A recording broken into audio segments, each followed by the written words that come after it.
Greetings, everyone, and welcome to another edition of To an Imperfect Union.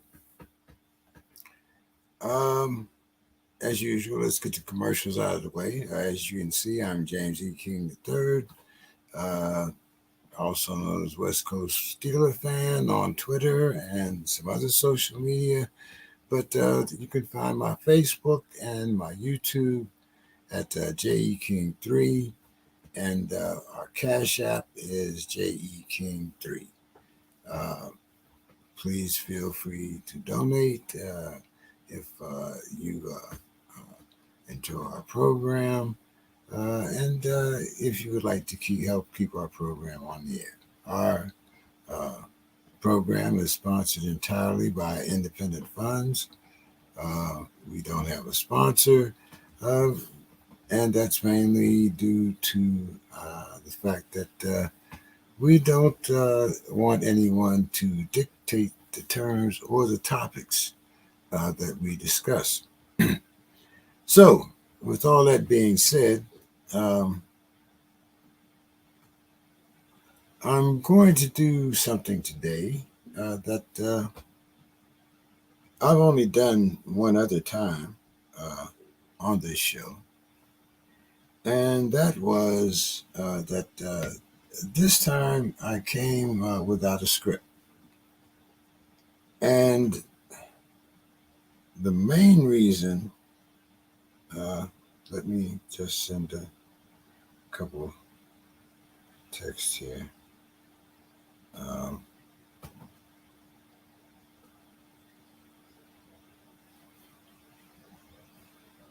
it's very hard when you start getting uh,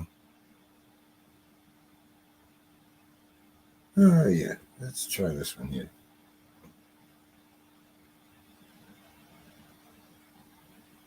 um okay.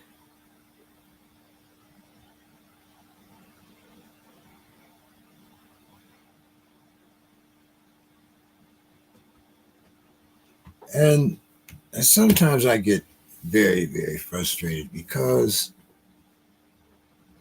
I know we all talk about the vote and one person making a difference, but when you're that one person, you feel quite a bit of responsibility. Now, uh, the reason for this program is probably more than anything else is because of the guilty conscience that I have for not doing anything for the last 30 years. Because those were my productive years. So things like Social Security, unemployment, things like that had no meaning for me. Uh, I never had to worry about a job uh, because of my skill set. And I never had to worry in a social sense because the only persons that I had to appease were the customers that consumed my food. And of course, once I got into commercial, it became a different priority, but it had nothing to do with my social status or being. And oddly enough, and I've said this before, I was, as Malcolm would say, hoodwinked and bamboozled when Obama was elected. Not that I was a big fan of Obama, because strangely enough, until there was the interchange between Mike Ditka and Obama, because a lot of people might not remember this, but at the time, the Bears had won a championship. Mike Ditka was the hottest thing, and people were talking about having Mike Ditka run for the seat that Obama eventually won. And being a football fan, I knew of Mike Ditka and some of his policies and his background in the sense of how he looked at other people socially. But the impetus, I thought, would carry Mike Ditka into that seat. But no, we got the future president, Obama. So now, here's my thoughts. Um, Various celebrities, especially black celebrities, got behind Obama. Two of which were Oprah and Stevie Wonder. Now, these two people, more than maybe any influencer, campaign manager, or whatever, had a tremendous effect on Obama's success, especially when it came to fundraising and making sure that his face was out there in a positive attitude, especially geared toward, you guessed it, black people. But Obama was very, very smart in the sense that he knew that he had the right people in place in order for him to get elected. And Michelle was an asset. I mean, look at how many, women, not just women of color, but, how many women she got to recognize who she was, being the first black first lady.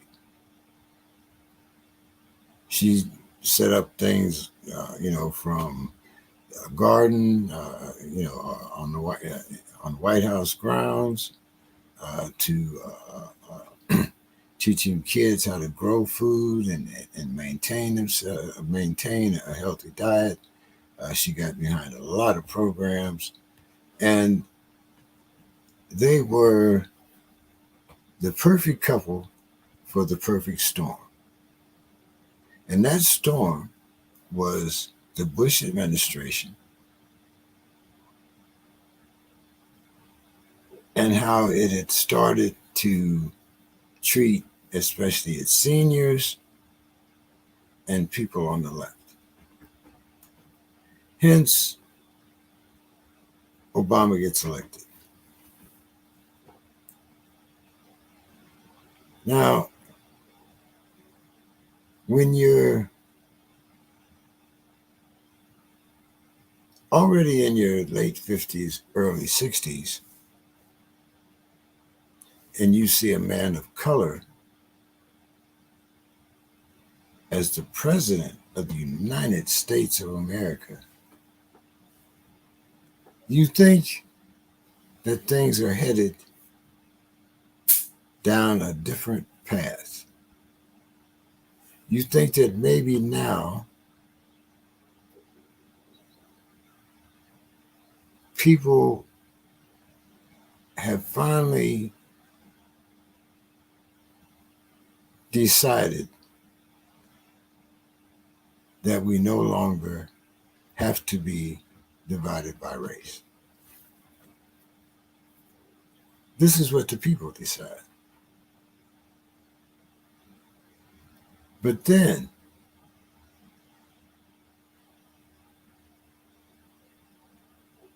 There's a certain man named Mitch McConnell that says it is my duty to make sure that this man is a one-term president.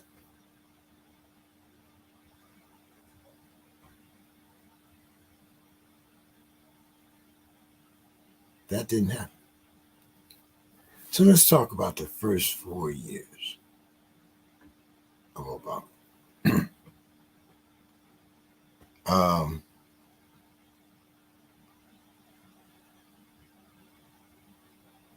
Black people thought that all of a sudden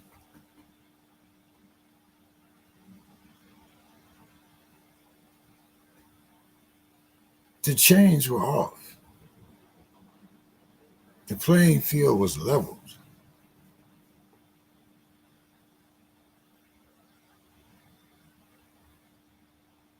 And those that sought to divide us before,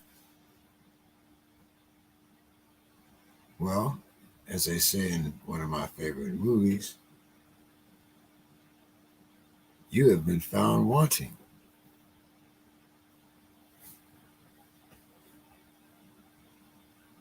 The race war is over.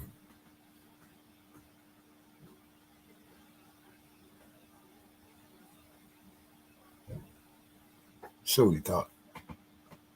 So we went back to being condescended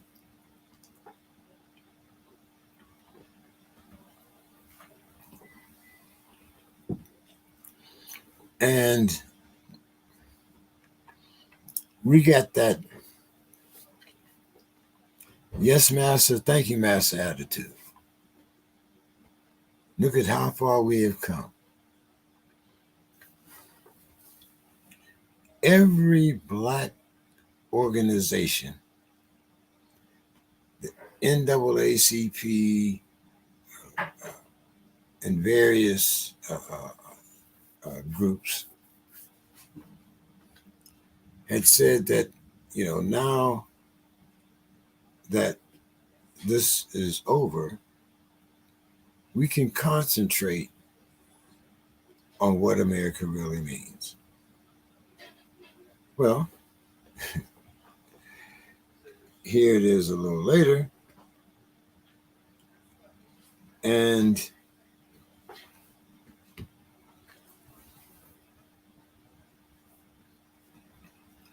we find out that all of this has been for nothing. But I'm getting a little too far ahead of myself. We're talking about Obama's first term.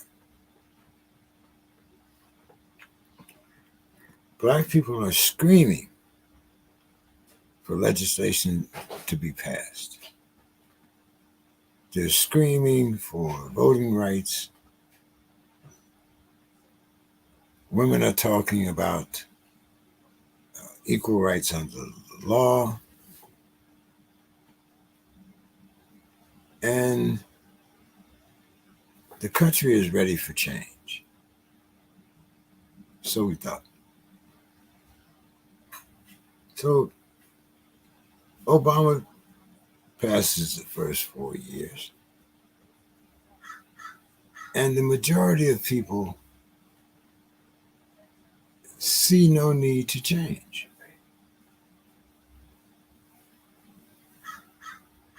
Obama has a second term.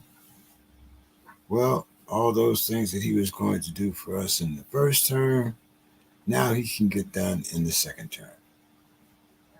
But wait a minute. There's a guy out there called Mitch McConnell, once again, that says we will handcuff this president and make sure that none of his agenda gets passed, including including the nomination of a Supreme Court justice, who now happens to be our Attorney General, Merrick Garland. But, excuse me, the whole point being is that he's a Democratic president surrounded by a Republican led Senate with their own agenda. Now, Black people start saying to themselves, or I'm not even, let's put it like this. Because there was no major legislation passed, Black people were discouraged, or the first thing that most people recite is that yeah,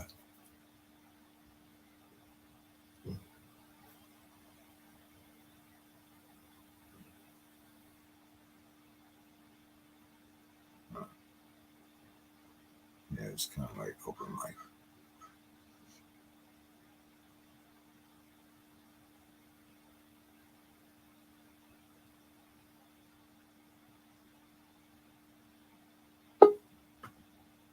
Okay, I see Mr. Scott is here, so this is a very good person to open up my discussion with. Good evening, Mr. Scott.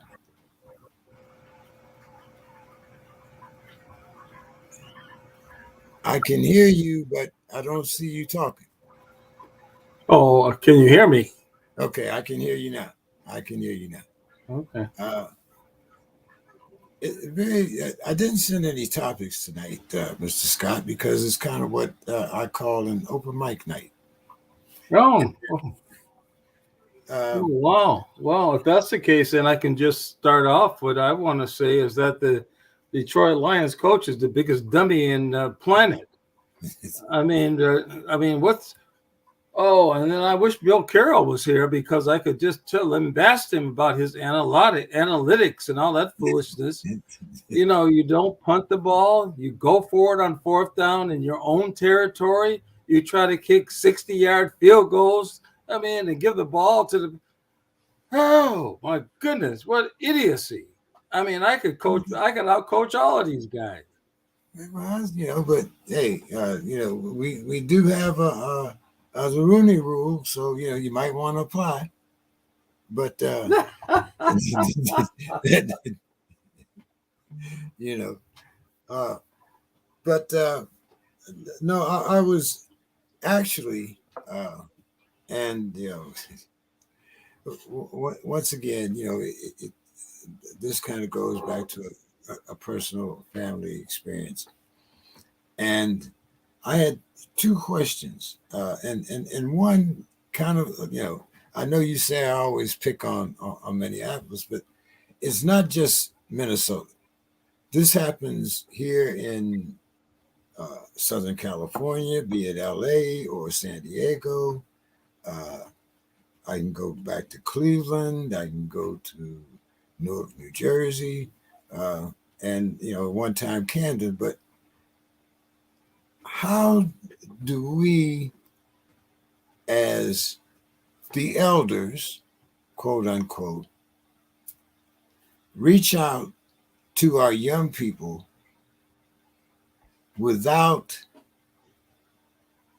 showing the fear that isolates them? In other words, speaking of the George Floyd neighborhood, now there's some kind of hierarchy down there.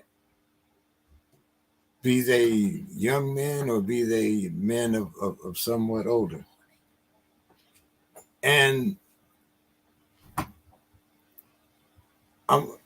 is it out of fear that no one goes down there, or is it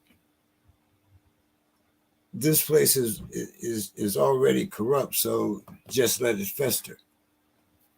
Because it's evident that people in the neighborhood want change, but how do you change without having some type of confrontation?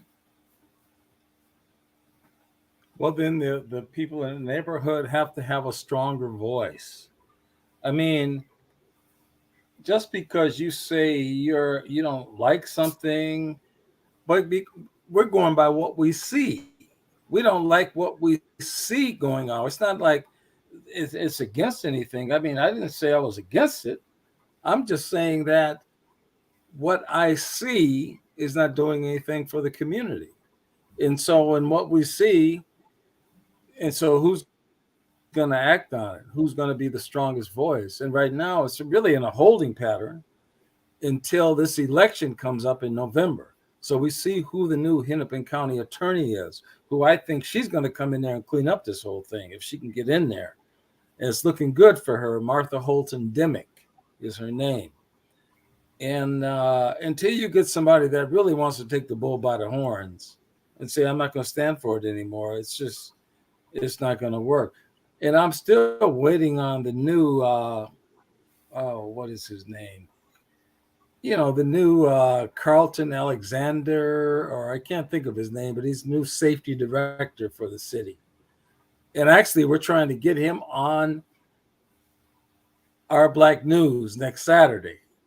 I'm hoping that he's going to be on to talk about his plan and how he's going to work with the city to improve things. And I really want to talk to him because I believe he had been in St. Louis where they had the Michael Brown situation. And I'm really trying to monitor that area to see how have they come back, or are they still languishing just like we are here in the George Floyd neighborhood? So Well, this is do not you going on just here. It's not going on just here, right? James. You know. That's why I said it. That's why I said it's even going on here in Southern California. I mean, almost any major city in the United States, you could find this type of behavior somewhere. Maybe not as prevalent as it used to be, you know, because you know, we all know what the crack era did to our neighborhood. And I would almost venture, and I might be wrong, but I know in Youngstown, in Cleveland, in various cities where the gangs used to take over and sell drugs are now empty lots for the most part. The houses are boarded up, and Yeah. we haven't found anything constructive to do with these neighborhoods. Now, my thinking, even though, okay, uh, I had three young gentlemen on my boxing show Tuesday, and all of them, well, two of them were from Minneapolis, and the other one was also from Minnesota. The gentleman that I told you about, Mr. Ford, Ces- uh, Ceriso Ford, I told you I was going to have him on my program. Uh, Cable Truax, Well, who ended. did they say where they train? Where did they train at? Did they Oh, right, say? right. Cable trains right in Minnesota. He was. I mean, I. Other than for him boxing, I don't think he's ever been out of the state of Oh, you're Minnesota. talking about Caleb, right? Yeah, Caleb Truax. Yeah, Yeah, Caleb Truax. yeah. I mean, he No, I was has just been. asking what gym. What gym are they at now? Oh, Because I don't know what gym that they actually train out of. I thought they were there on Lake I Street. know I know Mr. Okay. Fort. I think he has one gym in St. Paul, Okay. but I think his maybe his wife. I think his wife. I either heard on it through Black our Black News or somewhere else because she's an activist. Her name is what is her name? I'm not sure. She might have been on the show. Um, Okay, okay. and but anyway, the purpose of the show was, how Miss Sims always gets on me about I never try to show anything positive from the area. So that's why I brought these three gentlemen on. Mr. Ford runs a after school program, and a program for kids, and he reaches out to Okay. these kids in the neighborhood. Caleb also has a program where he reaches out to young kids and kids that want to pursue boxing as a career. And Willie Monroe, who also fought for the championship twice. He fought Triple G, and he fought Billy Joel Sanders. Uh, Wow. Wow. but he helps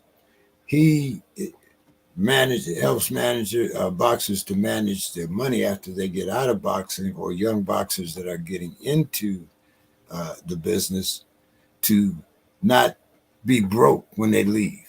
You Yeah. know, how to invest their money, so things like that. But my thoughts were this: why not take some of these old properties and convert them into um, well, we used to call them neighborhood centers.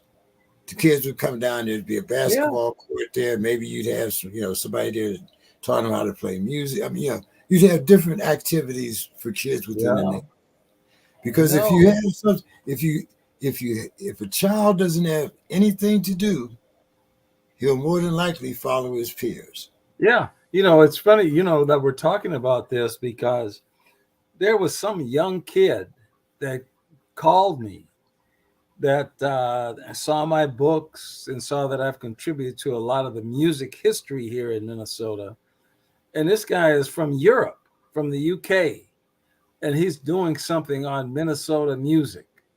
He's doing something on the area of Prince and how it started. It's a young kid doing this.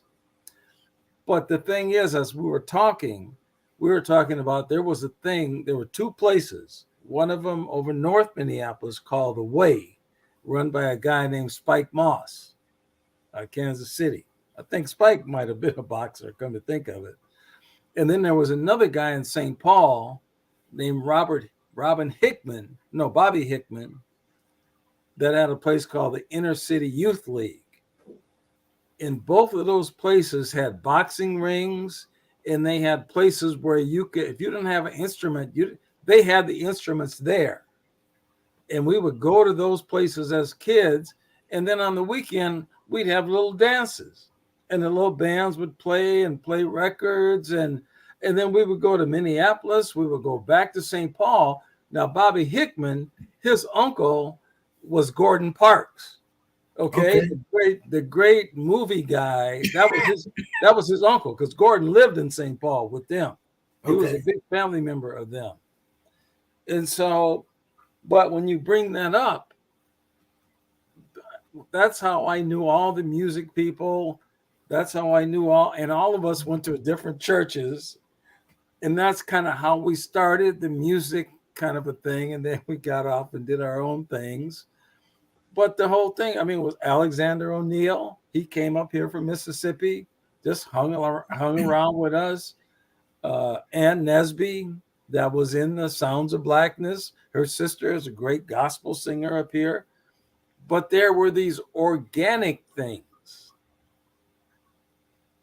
These were organic neighborhood things that allowed, you know, to take your mind off of why are we killing each other? Why do we have to beat up each other? Why do we have to? It just seemed to be a more tenable type of a neighborhood. And what you do, I mean, again, I don't want to say much. Brother War is not here, and everybody knows my disdain for the rap culture, my total disdain but for but but but what that but has done to us. So but here's the thing, though, Mr. Scott, and I think you and I both have to realize this, because My stepfather was a jazz musician. My brother is well recognized now here in the Los Angeles community. And here's the thing. I remember, well, probably even more than you care to realize, but I remember when we had everyone when it first came out. Everyone under the age of 30 had disdain for rap music. Then there came this war between Tupac and Biggie, and all of a sudden, rap music became popular because they were talking about the actual things that happened in our neighborhood. And true, I mean, this, for a lot of people, this was kind of a wake up call. When I got two or three nephews that all think that they have the rap game up down pat. They're on YouTube here, there, and yeah. But number one, they're not making any money. That's number one, because there's so much competition out there. But number two, it's become acceptable. So in this case, I think we have to go along to get along like we have with so many other things. If it takes a sheet of rap music in order for a young man to want to have time in the studio instead of picking up a gun, let this young man rap to his heart's content. I might not like what he's talking about. I might not like his views, but if it stops him from committing the crime or being unproductive to the neighborhood, let that young boy rap. Sure. If the message promotes positivity, but that's the thing, the message is not promoting positivity. The message is promoting negativity. The message is putting in our minds killing each other. And that's why we're doing it. The message is putting it in our minds to do that. We don't think anything of it. Pulling out a gun, pop this, girls, this, we can do whatever we want. Yeah, it's music has always been something that James Brown, I'm black and I'm proud. I mean, all these music has really, I'm everyday people, Sly and the Family Stone. Sure, we are family. What's going on, Marvin Gaye? I mean, we are family from the Sister Sledge. We are family. There you go. Yeah. There you go. But see, that's the counterpoint that I keep. What I'm so negative about, and everybody think, I mean, their creativity and coming up with a genre. Just what was it this last weekend? My sister-in-law sends me thing. Her and her boyfriend are going to see Luda, and I'm like, who the hell is Luda? What is that? I don't even know what it is. So she sent me something on Facebook, and that's Ludacris. Right. That was his whole name.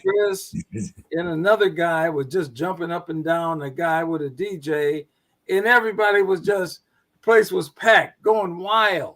Yeah. Now I'm like you. See, let me finish this. I don't understand that. let me finish this.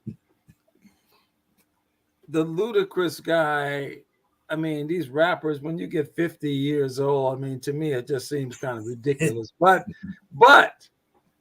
this guy grew up in Illinois with Richard Pryor. That's his distant cousin. In the background in that area in Peoria, and I knew some guys that grew up there. I knew some guys that moved up here from there. I mean, that is a tough. So for him to come from there and to be able to do what he's done, I gotta applaud him. But what he does, it doesn't resonate with me. But I think some of it, I have to say, it's okay. You know what I mean? Because I can't go back to where I was. Things are not going to be, James, the way they were. No. Ludacris is not going to all of a sudden be Quincy Jones. exactly. Yes. you know, Thank you. Thank you. Thank you. you know, and I, like I said, I understand that part, but once again, I would rather have this kid or whoever going to a Ludacris concert than being on that gunshot Yes. that you guys Yeah. have, So, Yeah. so, you know, and I before you came on, uh, I was talking about the Obama era and how I think that, things where we thought things would get better, uh, to my mind, maybe they've gotten worse. What's your thought on the what is it, 12 years now since 10 years since Obama's been in office? What's your thought on how much progress we've made as Black people? Well, the Now, hold on now, Mr. Scott. I'm Before listening. we I'm started, listening. no, Dr. Casey's here. And I just want to make sure. Yeah, see now your glasses. Let me see here. Dr. Casey, kind of Y'all are a move up. trip. I don't, I'm trying to see if I don't see nothing. So Well, I you got can something I got to talk to you Dr. can Casey imagine what about. we were like I when we got were something I got to 25, talk to Dr. her Casey. about. I'm not going to talk to her about it now, but I got something I got to talk to I her want to about. know what you were going to talk to me about. You give me No, anxiety. You know I got PTSD. You gonna have me no, anxious trying to no, figure out what you got to talk no. We're going to finish what James was. Go ahead, about. Okay, James. okay, go ahead. All right, so go ahead, Mr. Scott. In the 10 years since Obama's been in office, what do you think has been, the result on the Black population? Well, I think when Obama was in there, I can think about when he was inaugurated that first time, and a lot of my friends and they were taking bus loads down there to Washington to go to the inauguration. They were just from all over the country. They were going to see this because, from the generations that all of us came from, not just me, but all of us, came from. That was a monumental. My dad used to say the Vikings would win a Super Bowl before we have a black president. That's what he would say that. So, He was but almost right. but but what we see is political and politics is what it is. He did what he could. He did. He held the reins of it. But did anything really change? Did anything really? What is that? What was that his role? When you're president for everybody. Hmm. You're not coming in here to say, I'm just going to be for the black people. And that's what I have the problem with the Somali people because they come in and they just do stuff for them. And then when stuff gets bad, then they say you're on the black people, because we're black, blah blah blah.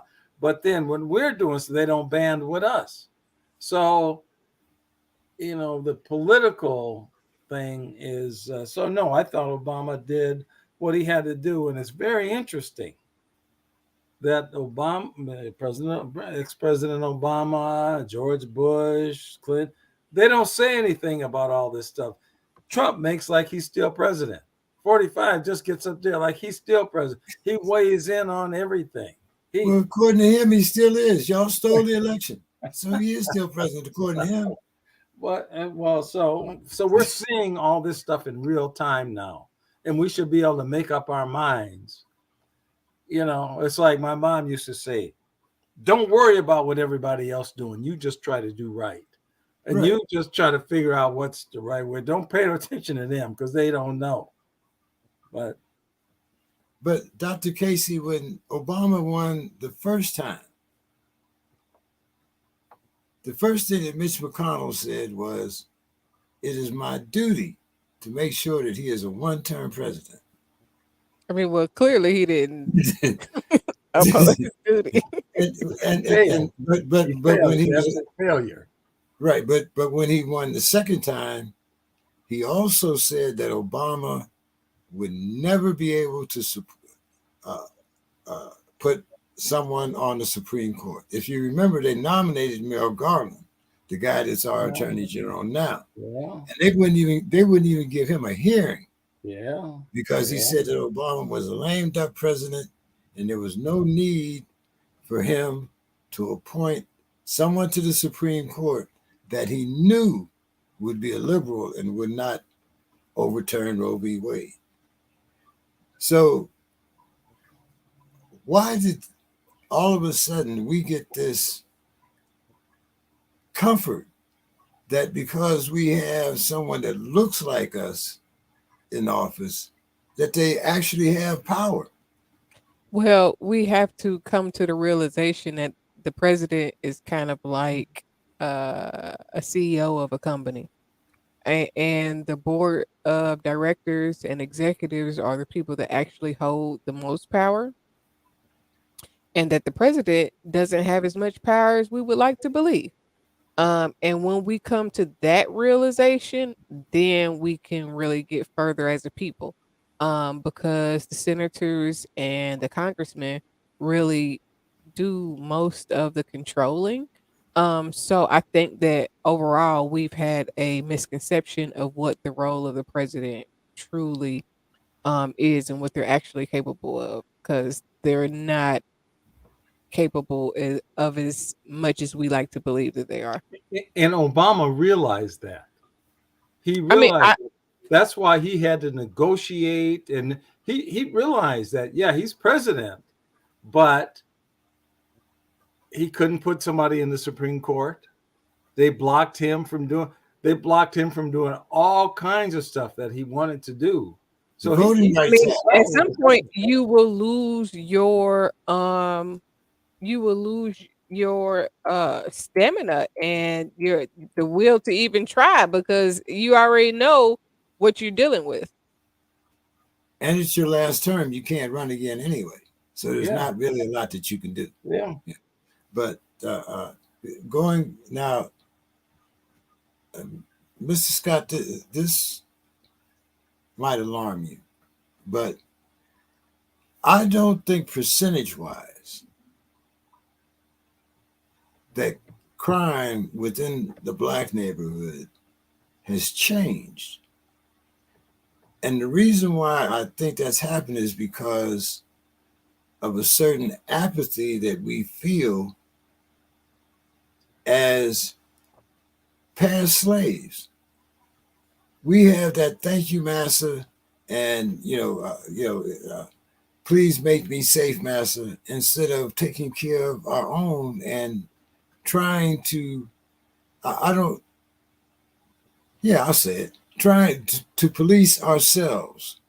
In other words, I don't care how bad I was, as far as the neighborhood or whatever. When I went to grandma's house, that shit stayed outside. Grandma Mhm. didn't take that mess. And I knew that. I had respect for my elders, whether I was a crook or not, whether I went to church or not. If you were older than me, and now I still say yes, ma'am, no, ma'am. Because they went upside your head. but you but you're not allowed to do that now. You do that now, they call you. They call Yeah, child services. I know. I worked at Charles. I know. I know. I know all about it. So how do you get to these kids when they feel that the law protects them until they get behind bars and then they want to call mom and daddy? Well, you can't. You can't. And this is why we see on the results of this thing. I mean,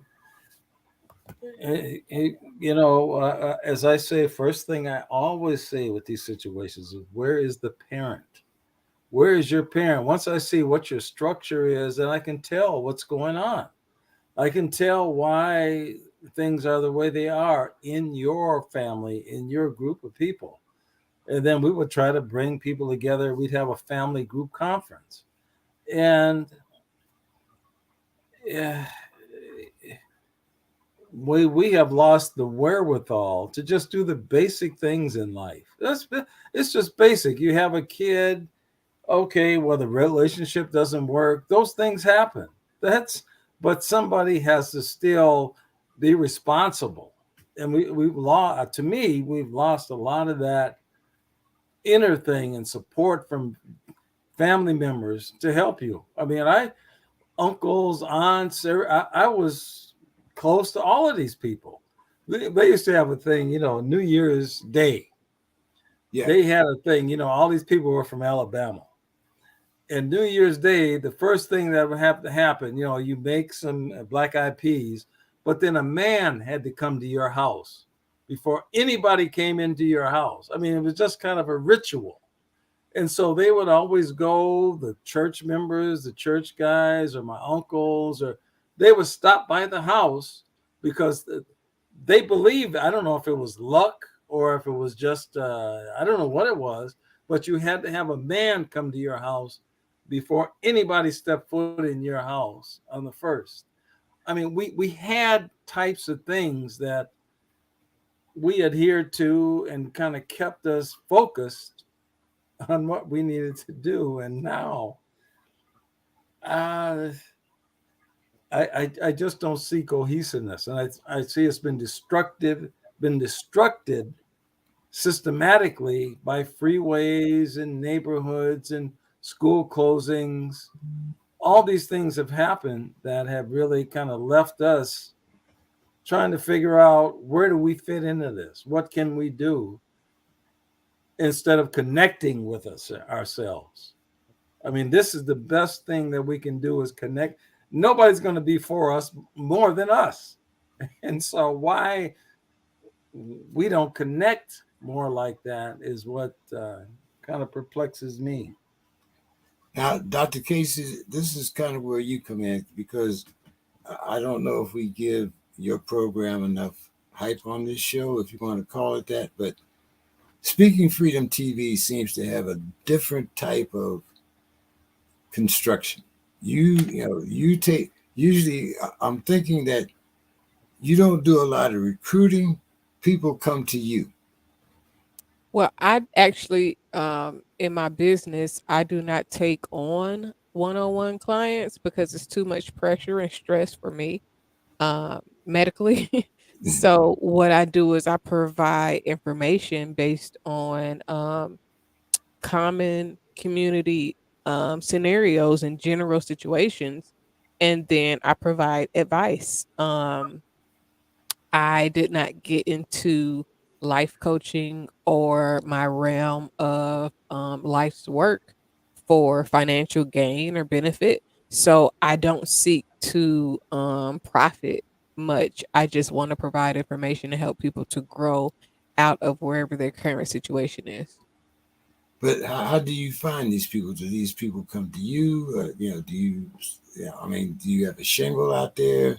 I mean, It's kind of diverse. I do have people that seek me out, but again, I normally base my context and content from publicly um, general information that anybody can find out. So I use a lot of celebrity examples because their information is always publicized. And normally, celebrities go through regular stuff that everybody else goes through. Theirs is just, in the limelight and in the media.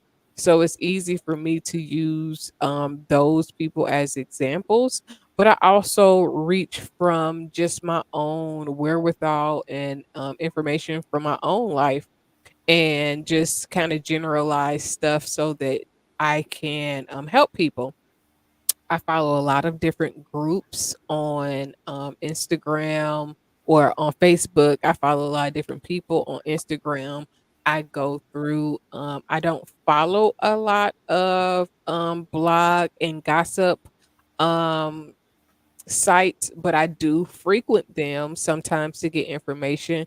But a lot of times it should be too draining, so I just don't even intake a lot of stuff. Like especially within the I'll say within the last year of me putting out Speaking Freedom TV information, It's really just been a lot of things that I've talked about over the last 2.5 years. And me reiterating things that I've said on my Instagram when I first started trying to explore this avenue. Because back then, I would literally just based on whoever I was following, whatever I seen on Instagram, I would just talk about different subjects, but I would also talk about just general things that crossed my mind. So on Mondays, I used to call it Money Making Mondays, where every Monday I would just talk about ways to focus on advancing your career and making more money. However, that came about for whoever was the listener. And then a lot of times I would hear things on the radio, and on the radio they pose different questions. We have a few different radio stations here, or they would talk about different subjects because they the most gossipy people in the world. So I would You use haven't been evidently you haven't been on Clubhouse yet, but that's another well, story. no, I really don't go on Clubhouse. I do have the app on my phone, but it's not something I frequent.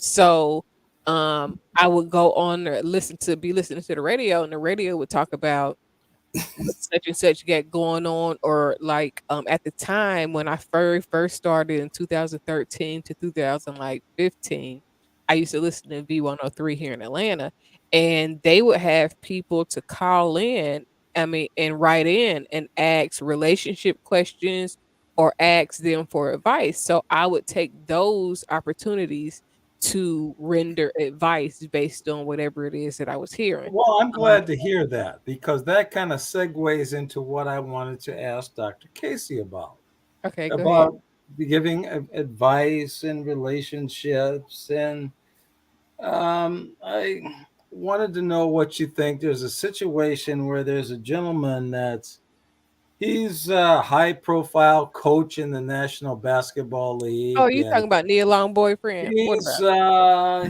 yeah, and I just want to frame just a question for you, Dr. Mhm. Casey, and what your thoughts are on something like that. I mean, here he's apparently in a long-term relationship with a high-profile, beautiful lady. I mean, you can send her over to me if that's the case. But and Okay, so, so but go ahead. anyway, Finish your no, answer. I want to finish. And so they say that he's had a relationship and it's been a long-term relationship. Now he's suspended and now he's all in the news. And what are your thoughts on this situation? Who's in the wrong? He's not married. He's not married to this person there. She So, doesn't seem to be aggrieved by it. She's not coming out and saying anything. And she knows he's a coach and he's out of town most of the time, traveling, blah blah blah, and so the relationship is. So your thoughts on something like that, Dr. Case? so first and foremost, beauty does not equal compatibility. It does not equal brains. I mean, I don't know Nia Long personally. She seems like a pleasant person. But if I'm not mistaken, I think I heard something not too long ago saying that she wasn't a real fan of marriage in the first place. But Well, they've been in the going together for 10 years. They've been going that, together for that 10 years. doesn't So mean anything. apparently, yeah. I mean, you could be in a long-term relationship and still not believe in marriage and being, legally married. But But hold on, Dr. Casey. In Ohio, if you stay with that woman for 7 years, that's called common law marriage. Yeah, well, a lot yeah, of and places you have no longer have common law or will honor that, but that's okay. So following my divorce, I believed in more of a common law type of marriage thing because it seems as though once you actually go and get legally married in front of a courthouse and a judge, seems like all hell sometimes break loose in relationships, and it makes it more difficult because of the obligation versus the daily choice of commitment. So when it comes to that portion of it, I am not one of those people that's like, oh, the ultimate goal is to get married. No, I've been married before, and that shit is overrated. So that's not always people's ultimate goals. However, when you've been in a relationship for a long time, on the outside looking in, we do not know the terms and conditions of that relationship. We don't know what they've said would be okay and what's off limits or what's okay. Exactly, and that is my point exactly. They've been together for 10 years. She's an actress. She's been hit on by everybody. I I mean, mean, it's not everybody. about her being hit on as much Well, as I'm it's just about. saying, for the standpoint of she's And how with you this gonna ask guy me a because she damn wants to question be and then with not this let me guy. give my answer? You asked the question, I'm trying to give you my answer. So, but a lot of people are judging the situation completely by the fact that she's Nia Long and she's beautiful. But that doesn't mean um that it doesn't mean anything. Like she could be hell to deal with in person, especially because she's famous. A lot of people when they get clout or fame or they've been a celebrity high profile for a long time, it can make them a little bit more difficult to be with. Yeah, but why Secondly, is that anybody's business outside of what they do? Why is that because Because you have anybody's business? hold on, Mr. Scott. See, you missed the point. It wasn't him. It wasn't Neil Long. It wasn't.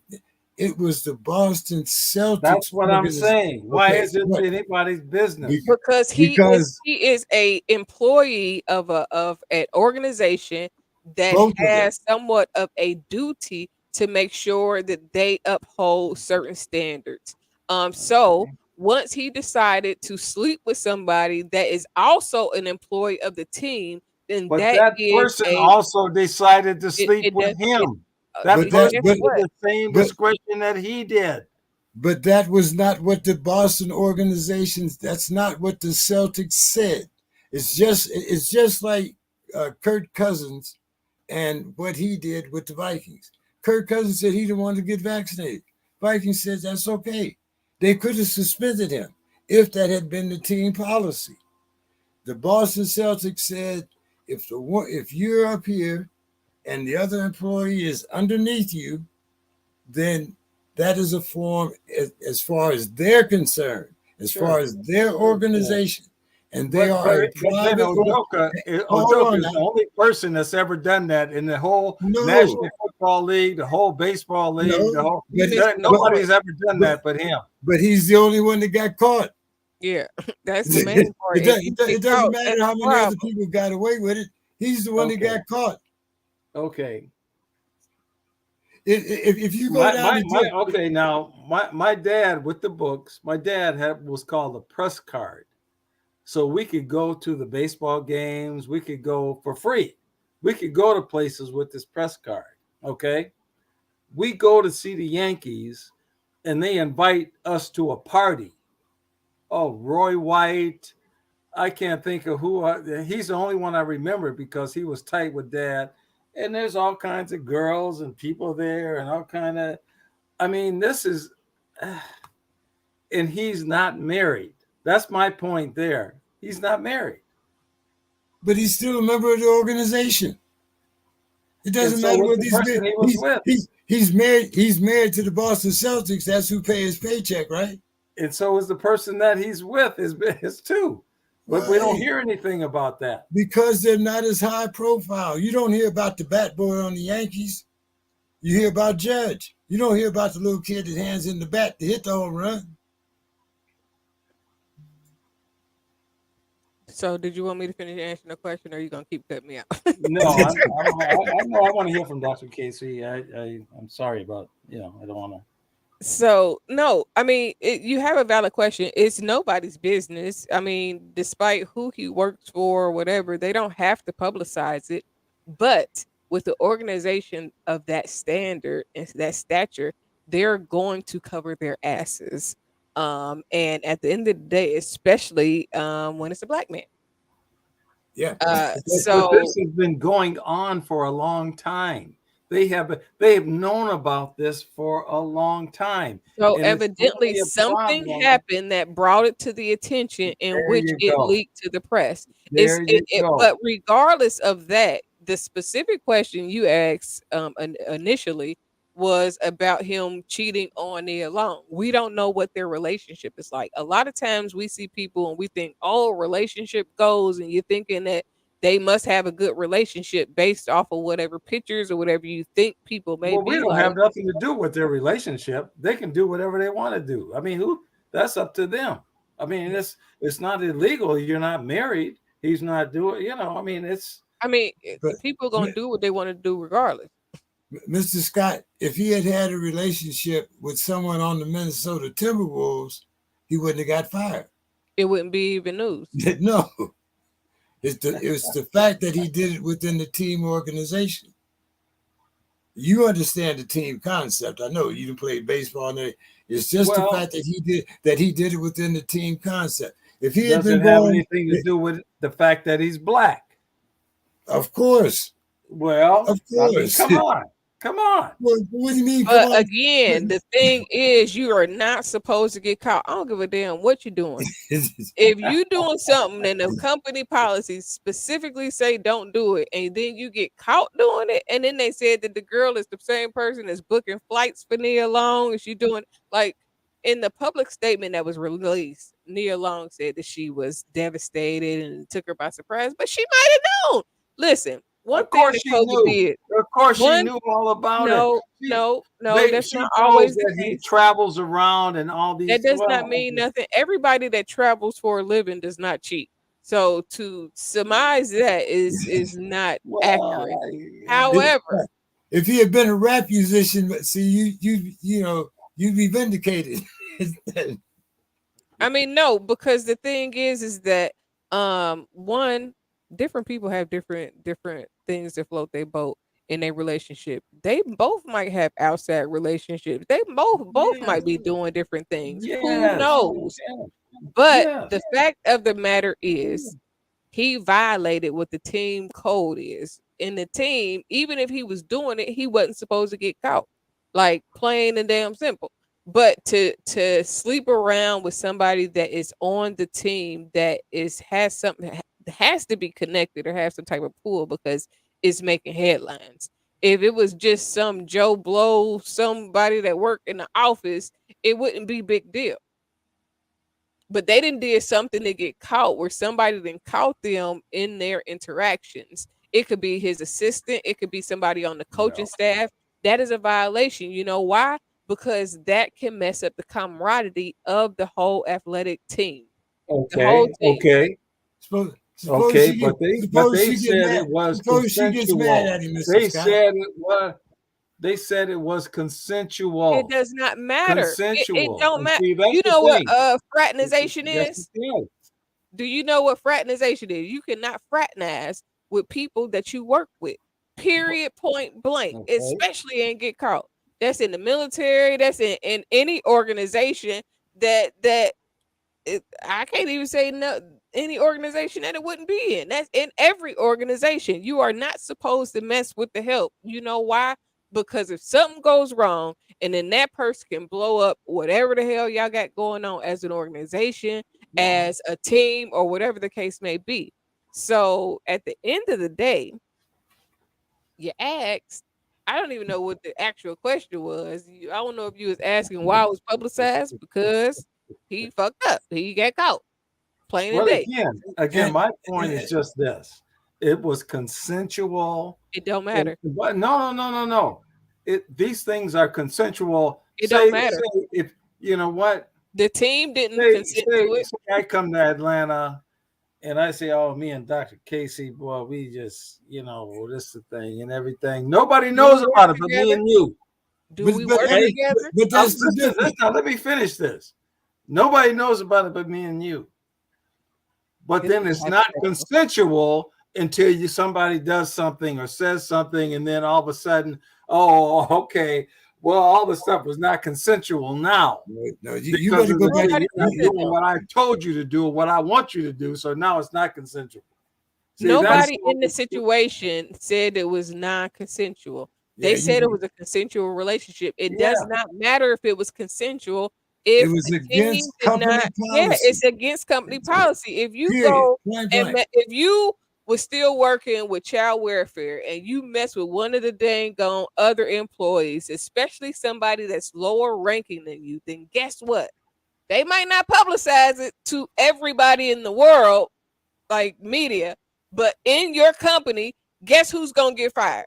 Guess who's going to be suspended? Guess who's It going to happens. suffer the They look consequences? the other way. They look the other way a lot of times. They're but married. If I've it worked becomes in a the county for 20 problem, some years, and but I've seen listen, you're ignoring the fact that if it came to the that it's point still to where it wrong. I'm came not to light ignoring that that it's it wrong.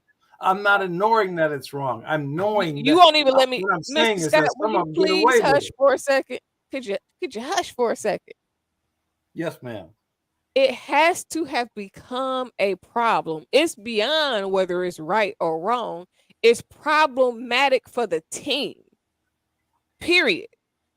So the team is going to do whatever it needs to do to cover their ass. And from my understanding, he may have suggested the suspension because he right. know he needs to get his shit together.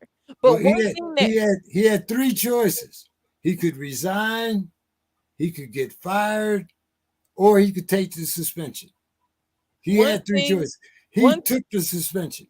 one thing that COVID did is it put people in a close proximity in which ways they have never been in before. So this relationship might have started after he realized that he can't stomach being around near that much. Or she might not be able to stomach being around him. Being in the constraints of quarantine during COVID has forced people that may have a great distant relationship, meaning, yeah, you might be married, you might live together, but y'all ain't never around each other. Now you got to be around a person 24/7, 7 days a week for months on end. You realize whether you really like the person or not. And that will send you on your way in one way, shape, form, or fashion. It doesn't mean that everybody's gonna get divorced, but guess what? It's gonna tell you whether or not you're gonna have a sneak and creep. But you just really will not accept the fact that the man is not married to anybody. It does not He matter if may have a he's married, relation. they engaged. What you do? That What has you? nothing to do with nothing. What? Engaged. What? That What has nothing hold, to do. hold, hold. You That didn't has ask the nothing to do question with because you this. The wanted fact the answer. You that asked has the question nothing to because do you with wanted the that. debate. Mr. Scott, if your company, it doesn't matter whether it's consensual, whether y'all did it on the public square, whether y'all did it on the moon, whether y'all made videos. If the company that employs you says you cannot dip your ink in the inkwell, then you don't. I mean, Period. first of all, here's a Not man. get Do caught you know how doing it. much money this man makes a year? If he gave up that, if he found something that was worth $5 or $6 million, hey, God help him. I mean, I mean, that's why he took the suspension, because with the suspension, he still gets paid. He might not get This his full has been salary, going but he on. still gets He paid. coached the Boston Celtics last It year to the doesn't, playoff. This was right? all going on then. They Okay, knew but all about that. it Nothing would have doesn't. It happened doesn't matter. It until does. the If woman it, got upset Oh and my made a God. complaint about something. Otherwise, they already knew about this. It's been going on for maybe a year or so.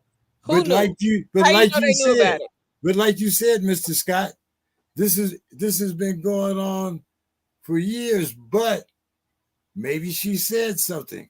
Maybe her assistant said something. Maybe a woman that was jealous of their relationship said something. It doesn't matter who said it. It's the fact that it's there. And That now it that came it's out there, to and, public attention. Period. yeah. And You like you know, said, okay, the Boston okay, Celtics okay. made I'm the gonna cut you finals. all off now. I'm gonna cut all y'all off. Cut all y'all off. I worked for child protection 25 years, and I worked in all the areas. There is people would call and throw dirt on people for nothing, just because they had visitation that weekend and they were mad about it. And so they would throw dirt, and people throw dirt back and forth like you wouldn't believe, about anything, trivial stuff. And so I just think this has been going on, and at their level, they're not At married. their level, they ain't supposed to get caught. He had a girlfriend on the side. I mean, Yeah, yeah. it's you know, yeah. Hey, you know what I Well, mean?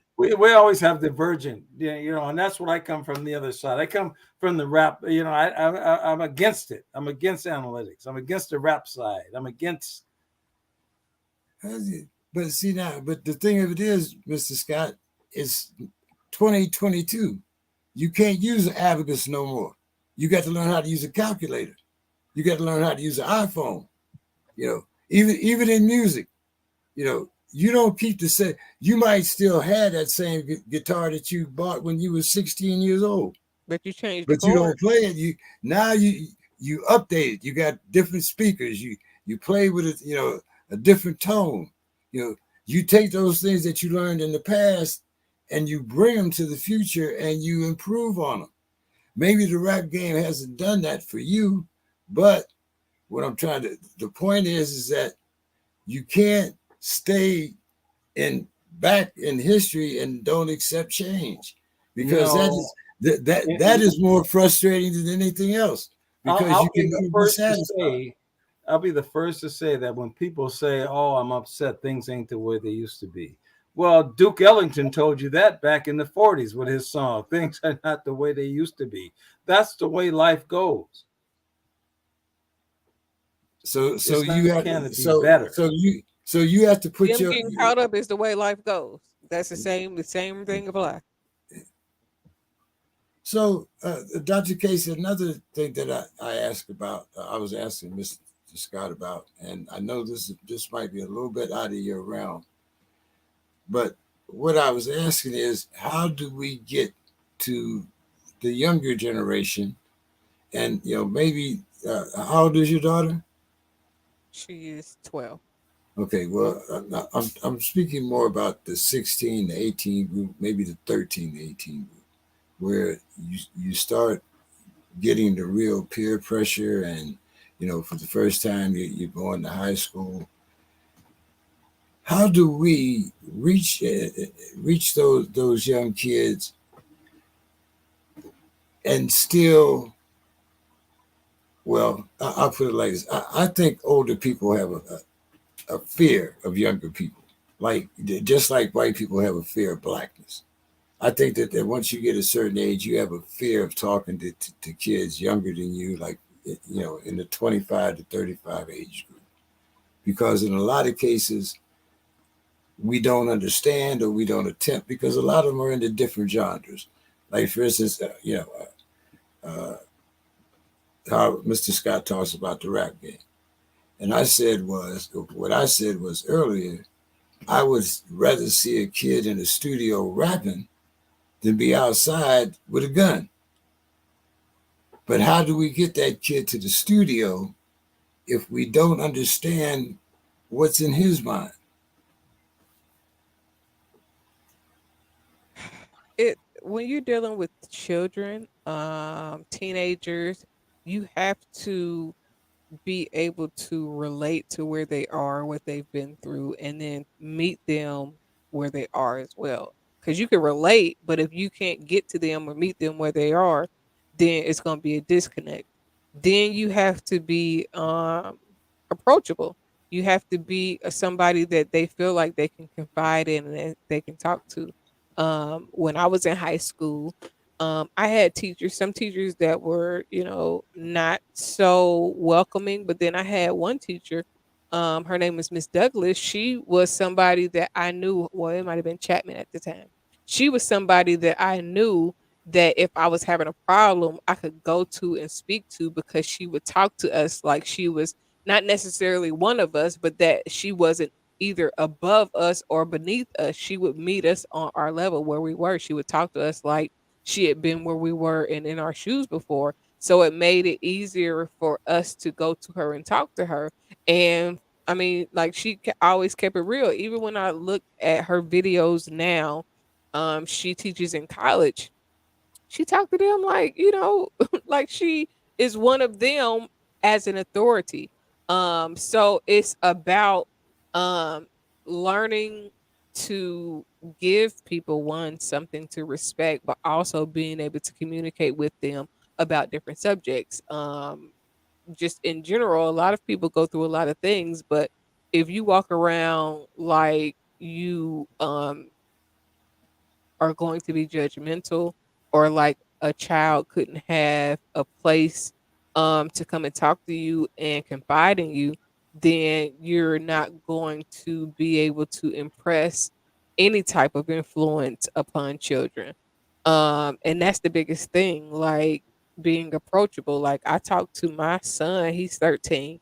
I talk to him about everything. You know, he don't always want to hear it at the time, but most of the Yeah. time, regardless if he wants to hear it or not, I'm letting it be known that one, I'm approachable. You can talk to me about anything. Two, um, even though I am your mother and I am going to offer discipline, I'm also um, the person that you should confide in most, because when stuff happens, I'm the person that's going to get you out of it or help guide you through whatever it is you're going through. So it's really just about not being so hard on them, but also still enforcing some type of rules. A lot of people nowadays talk about, well, you can't be your kid's friend. Yes, you can. You could be your child's friend and still offer discipline. You could be the person that they're closest to and still offer discipline, because at the end of the day, a lot of times children in the past wouldn't go to their parents or talk to their parents about anything because they didn't feel like that there was some camaraderie or friendship there. They always felt like that authority was going to be the final word versus having somebody that can communicate with. So when you don't establish a friendship, now I'm not saying that and when they 16 you should be smoking blunts with them because you know that they smoke weed. No, I'm not saying that, but you should allow for them to kind of grow into themselves with your guidance versus with your do it my way or the highway, because my way or the highway doesn't work, especially if you're not living it. But if you're a living example, they're going to see the example and they're going to mimic aspects of it, even if they don't go down the straight and narrow path. Okay, can I Now, ask wait a you? minute. Nope, nope, we're not letting you talk yet, Mrs. Scott. But the other thing that I was going to say, as far as content and how I help people, is because I was in church for so long, and because I've studied the Bible front and back several times, and just my understanding, I will also listen to other radio shows like Yolanda Adams and spiritual shows, and I would give my input on what they would say about the Bible and all of that too.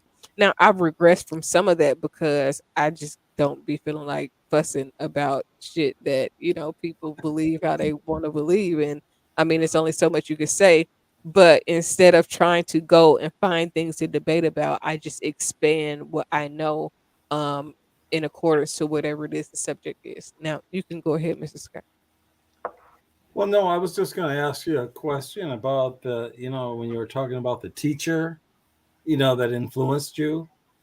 I was just wondering if the teacher was white or black. She's black. Okay.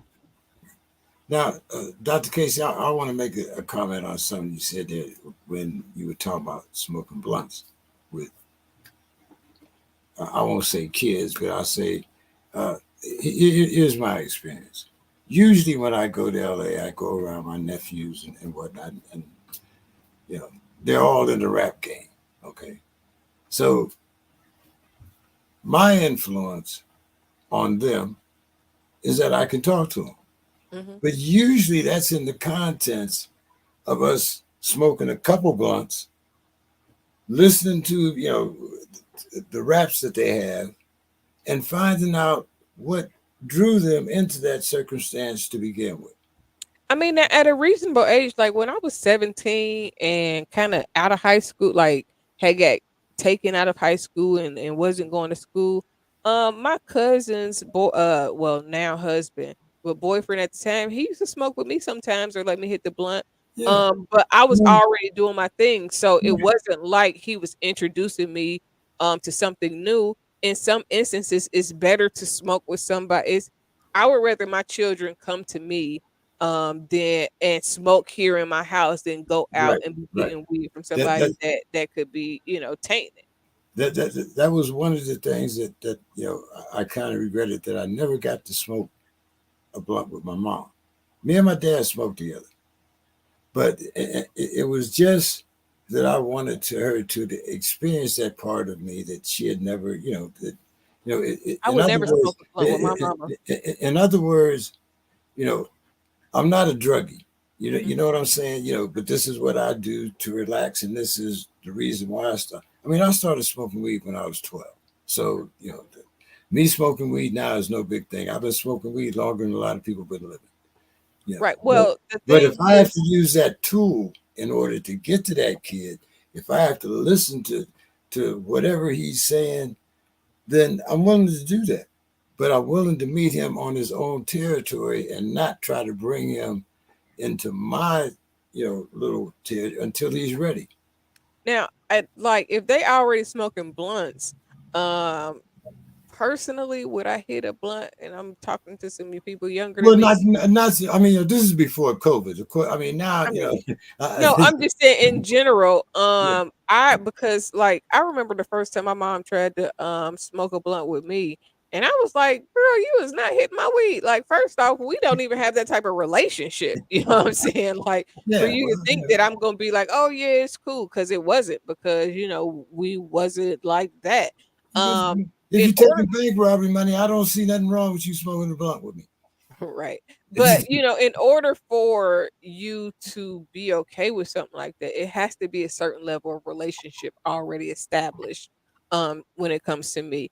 Now, I also would probably I mean, I always have my own weed, so it's not like I'm ever looking to smoke somebody else's blunt. But if you're already smoking, and I might light mine up and talk to you while while Yeah, we get yeah. them sitting right there.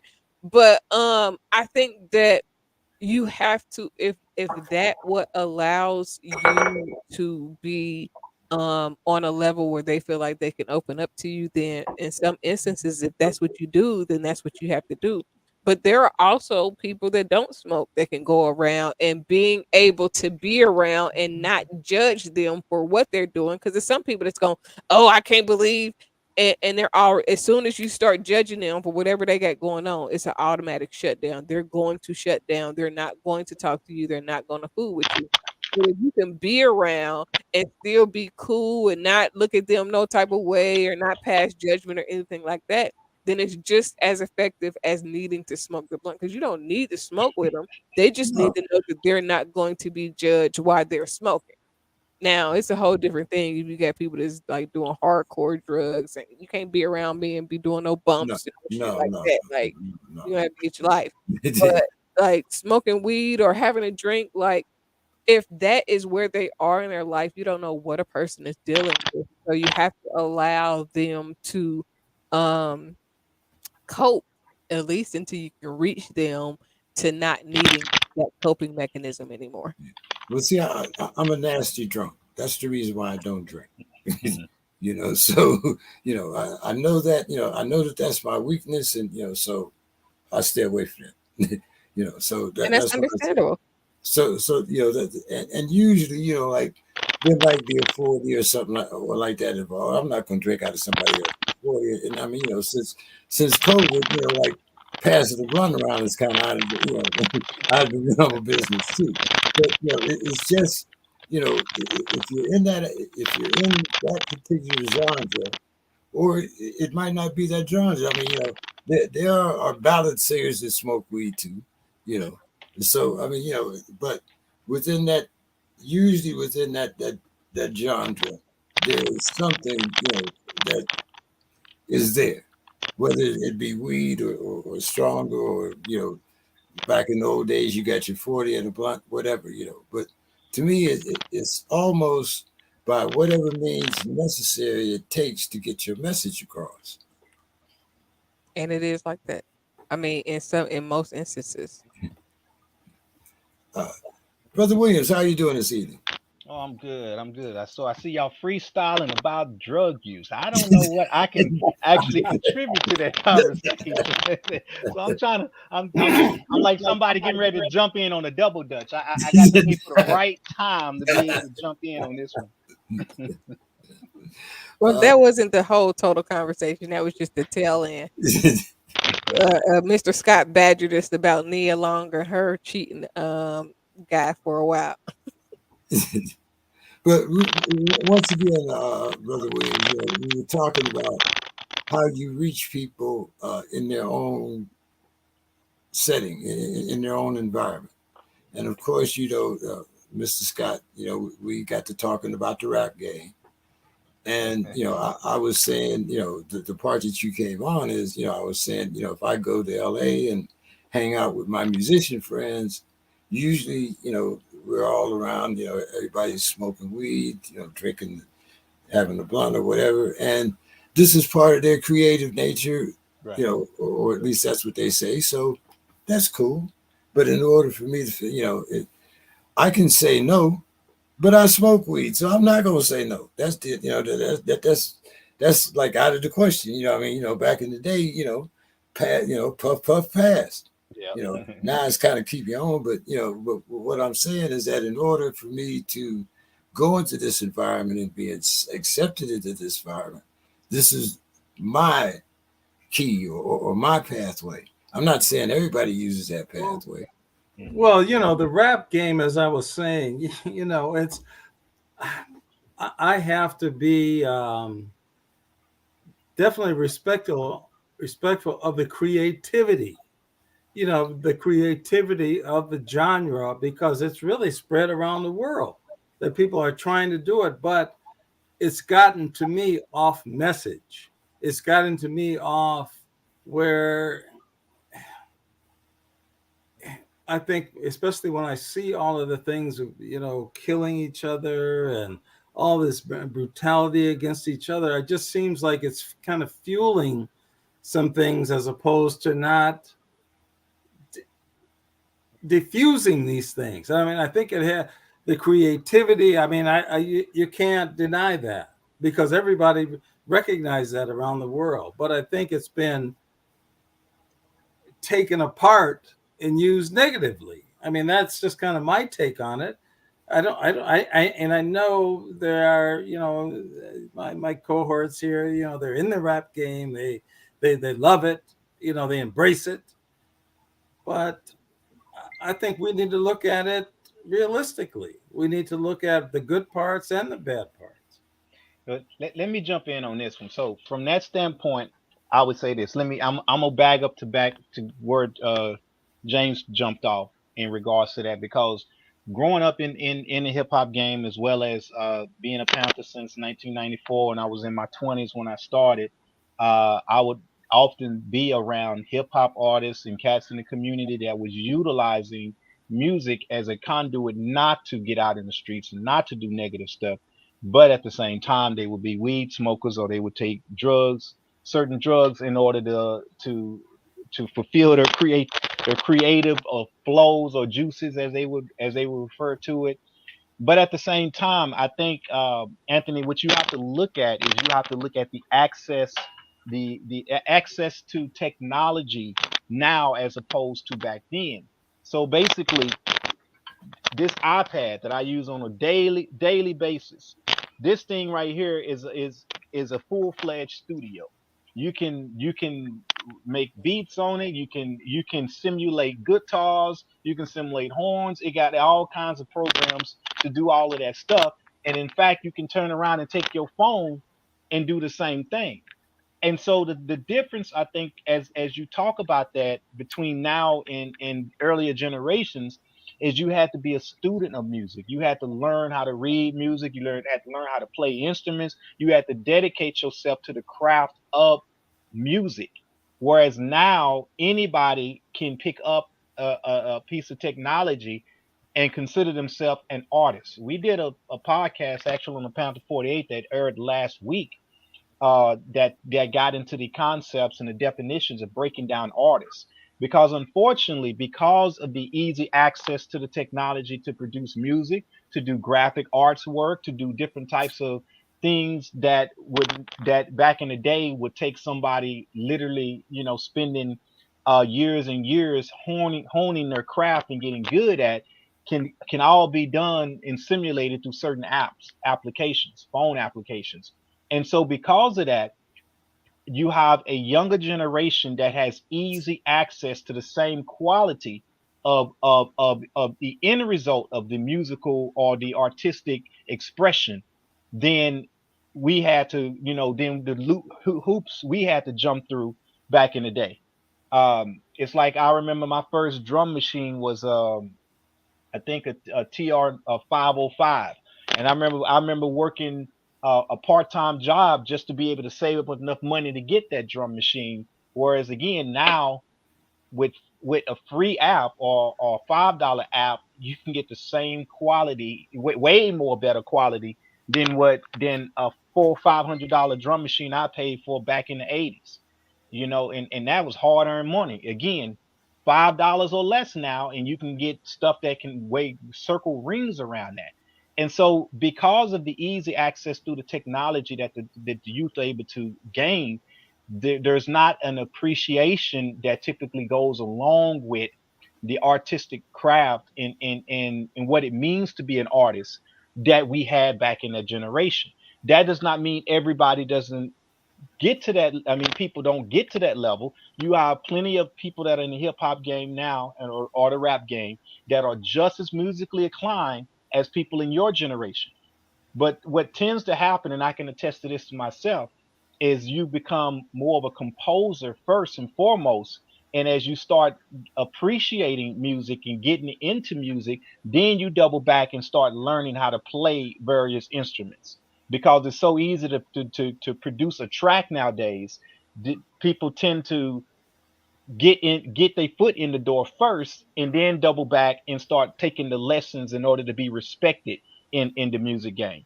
And so that's typically how it goes now. But also what you have to recognize is through the advent of where social media is going, and how I go back and talk about counterintelligence as it applies. The youth are being manipulated at a larger scale than what they did in your days. Back in your days, and even my days, when we talk about people, you talk about the government coming out and attempting to throw a monkey wrench in the plan. They were called informants. Well, nowadays, all you got to do is basically throw out an algorithm, and it does a lot of the same work of a person, that had to put boots on the ground. So the technology that the counterintelligence operations are using are able to target people and manipulate people's mentality and mindset way more easier than what they could back in the day. So because of the easy access to the technology, because that we tend to isolate ourselves from one another and go into a virtual world, these type of things play upon the psychological and emotional maturity of the younger generation. And again, the artistic expression as it applies to that is going to emulate where their mindset is. So just because somebody calls himself a rapper and is able to promote and push themselves on YouTube, again, another access of free promotion, which you didn't have that back in the day. It makes it easy for a person to not be mature in the industry, so to speak, or mature in their approach to what it is that they're emulating. So this is Well, why see, we always you said it right there when you use the word emulating. I yeah, mean, exactly. this is what's happening. Like I was telling the folks earlier, how my relatives went to a big concert at this casino, see somebody named Luda. Oh, they were so excited. They're just so excited to go. And I'm like, who in the world is that? But it was ludicrous. Okay, so they go there, and I see the video, and the two guys up there just jumping around, and then my sister-in-law's friend. I mean, he had on some earrings.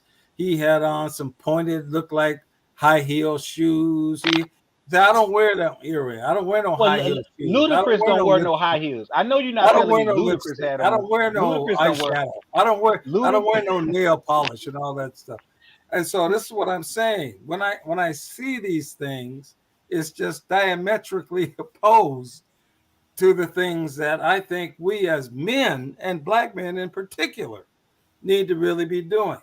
I Well, mean, that particular rap artist does not wear or dress like that. no, So no, all no. I can And say, as I said earlier, I have big respect for him coming from okay, Peoria and being growing up with Richard Pryor and his family, and so I know that he's come from. I mean, but I'm yeah, I just would saying consider the he's a true whole. artist. He's a true artist. He's a Yeah, he's true a true artist. artist. But again, like I'm telling you, because of the easy access, a lot of people that would, I would say, that are making rap music or making any music for that matter. It's not just rap because you got the same thing going on in R&B, not necessarily jazz, but R&B, R&B and rap, Yeah, to a point. and To a neo point. soul. Yeah, Neo soul. The point being, it is so easy sampling. to produce that those tracks now, and it's so easy to jump in and say that you can do it. Is that it? Is there's you, it, actually the industry, the music industry, is oversaturated because of the technology that makes it so easy to be able to do this type of stuff now.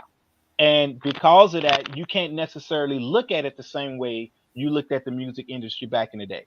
So I mean, just be careful. Again, it doesn't take maturity now to enter into the music industry as far as being able to promote yourself as an artist because you're not.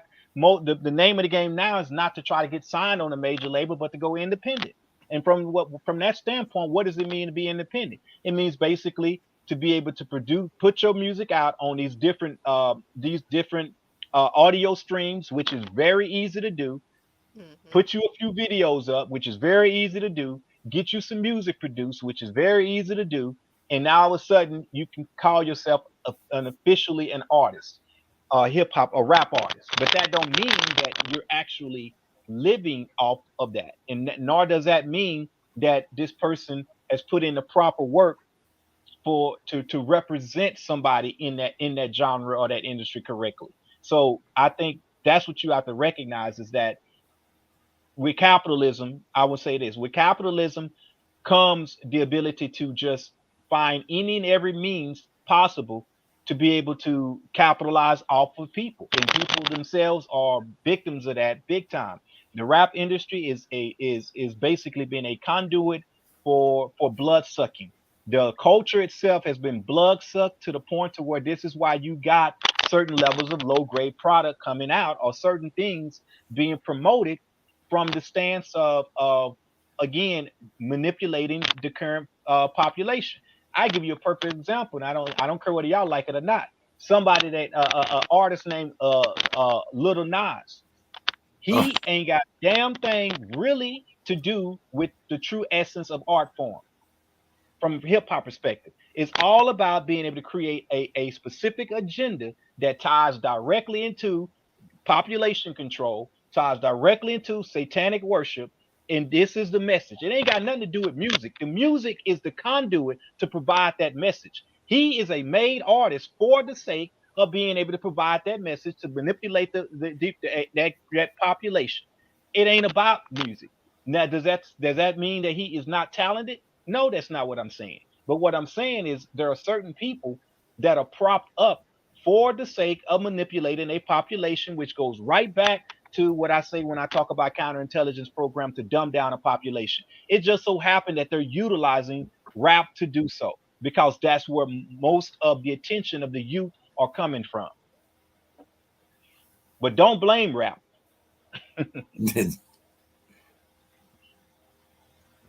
and what do you think, Y'all Brother can have Williams? it. Y'all can have it. I don't want nothing to do with it. Y'all can have it. They're not looking for your support.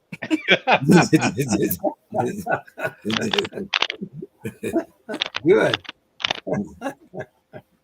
but like you said, Mr. Scott, you had someone from Europe that was inquiring about music in Minnesota.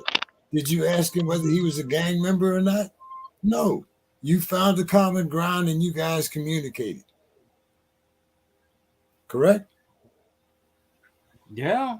Yeah. I mean, our little songs, they something's happening with it. I don't know what, because I don't know why people are calling me. They want to know. And that's another thing about the whole music thing.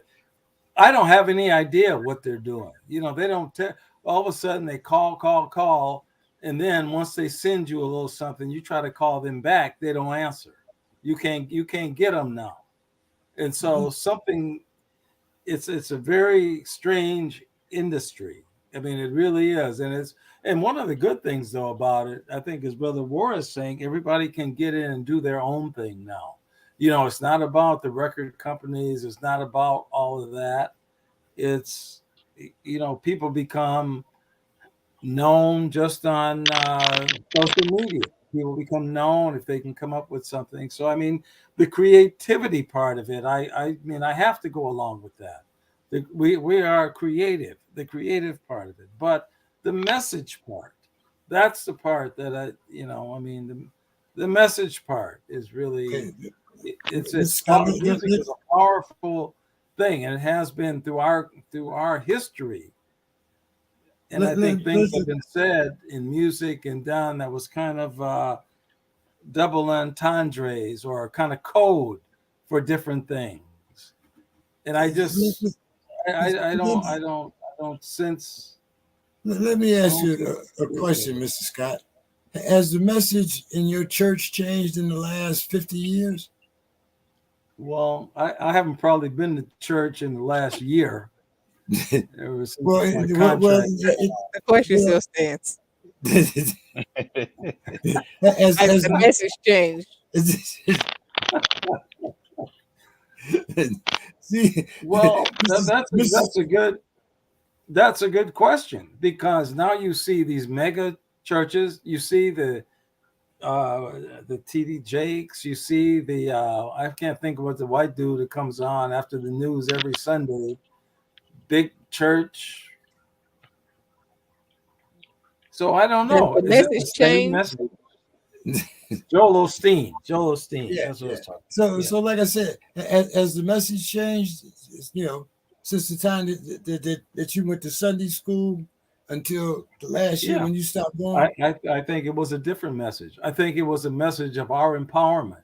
I think that the churches had a different message than they do now.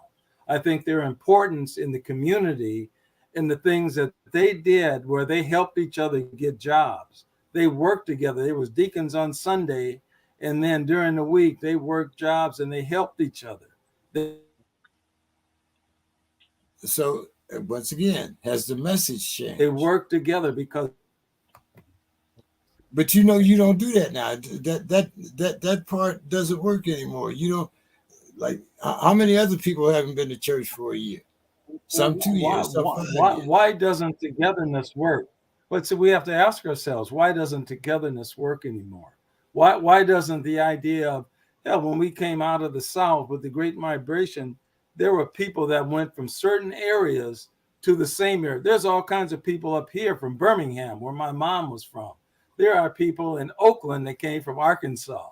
There are people, they all went together to make stuff happen. And the church was part of that.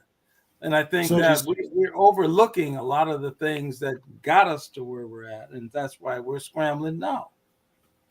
go ahead, Dr. Casey. Uh, I don't have nothing to say because I mean, when you think about the music industry as a whole, even when he started talking about wearing high heel shoes, because James Brown definitely wasn't wearing boots that didn't have platforms. Neither was any of the artists back in that time. Where you talking about the Isley brothers, they all wore stuff that is similar to what you see Lil Nas X wearing nowadays. All of That's true. them wore things. Prince, I leave Rick No, Prince out of that. James, uh, They shit, said Ike Leave leave Prince out Turner, of he it. was beating Tina ass and he was still wearing shit that was questionable. it. So when you're talking about clothing, that is not a good basis on whether or not what they're doing is relevant. Even when you talk about content, because although they use more metaphors and analogies back then, they still was talking about doing drugs, sexing a Yep. whole lot of women, Yep. and being out in the street. Uh, they have done now more of speaking verbatim than using metaphors, and now we see RICO charges coming too. So that the basis that I'm hearing for the discontentment in what we see now is kind of perplexing because it's the same thing that was happening in the 60s, 70s, and 80s. To be completely honest, now it is just a more open that they can say that they are bisexual or gay or whatever the case may be versus then they wore all those things and they couldn't really speak to what it is that their preference were, or what they wanted to do. But RuPaul is not, he's old.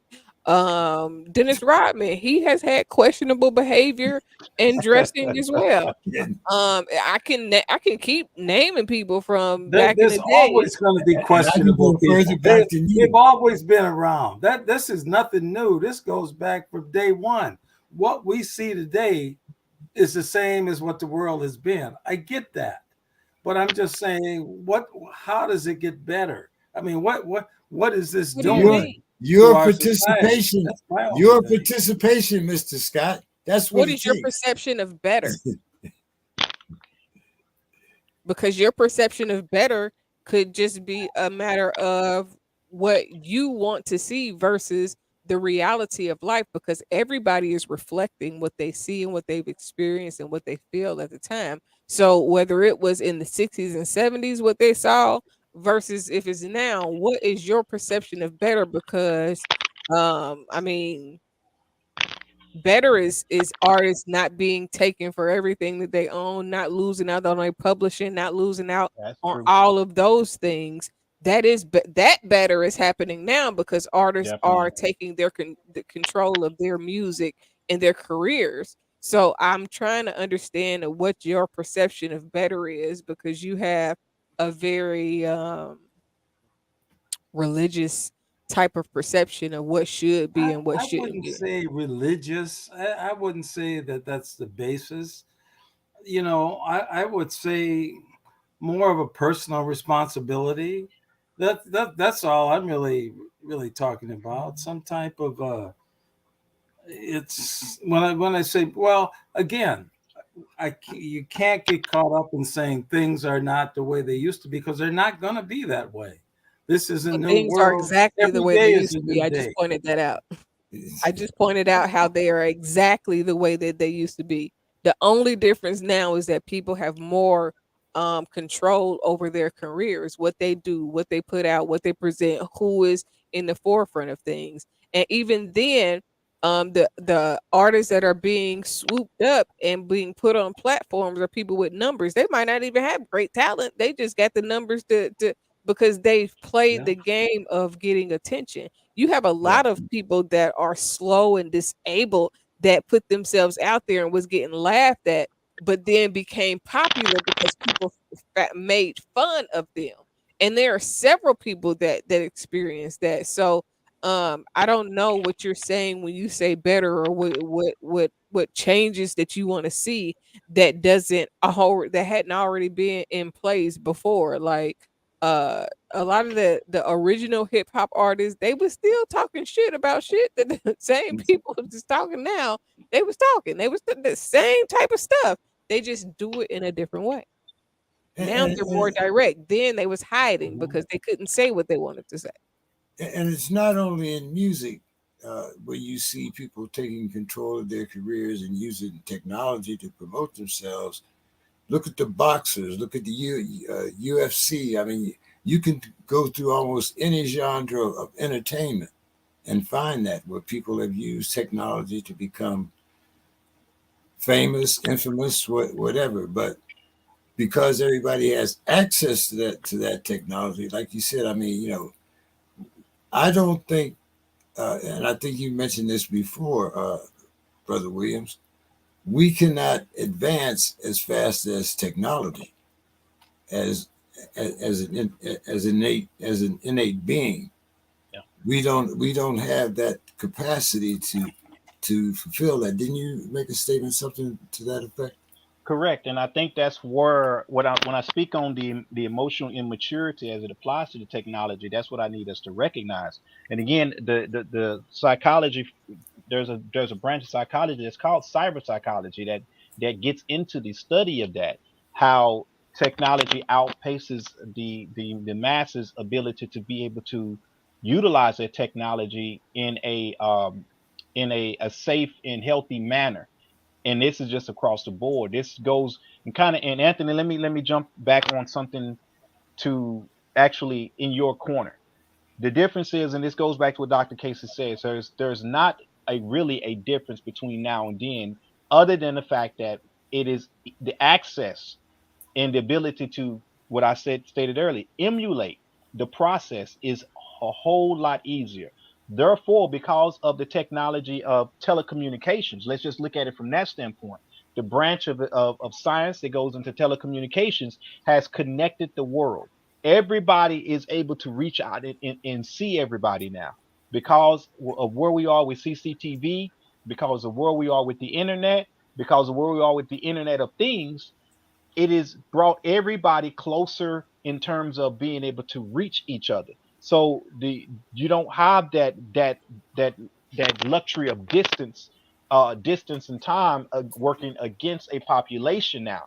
So because of that, it is easy to get inundated with everybody that is capable of doing music or capable of expressing a certain art form. And so therefore it again, when you talk about the emotional maturity, you're at that point because it's easy for anybody to do it, then you're gonna have more knuckleheads that are exposing themselves and doing it because that just goes along with the fact that the technology is outpacing the growth of the people using the technology. And I do want to refer right back to one of the books I've mentioned that you should read. And one of the, to me, the most powerful people in the hip hop is Professor Grip. He has a book called Psychological Covert War on Hip Hop. I recommend everybody get that book because in that book he shows you how counterintelligence is basically in imperialism is utilizing the hip hop industry and rap as a conduit to influence and to dominate and to control the masses of population. And it's not hip hop's fault. It has to do with the fact that this is the perfect way to reach and continue to control the masses of the people.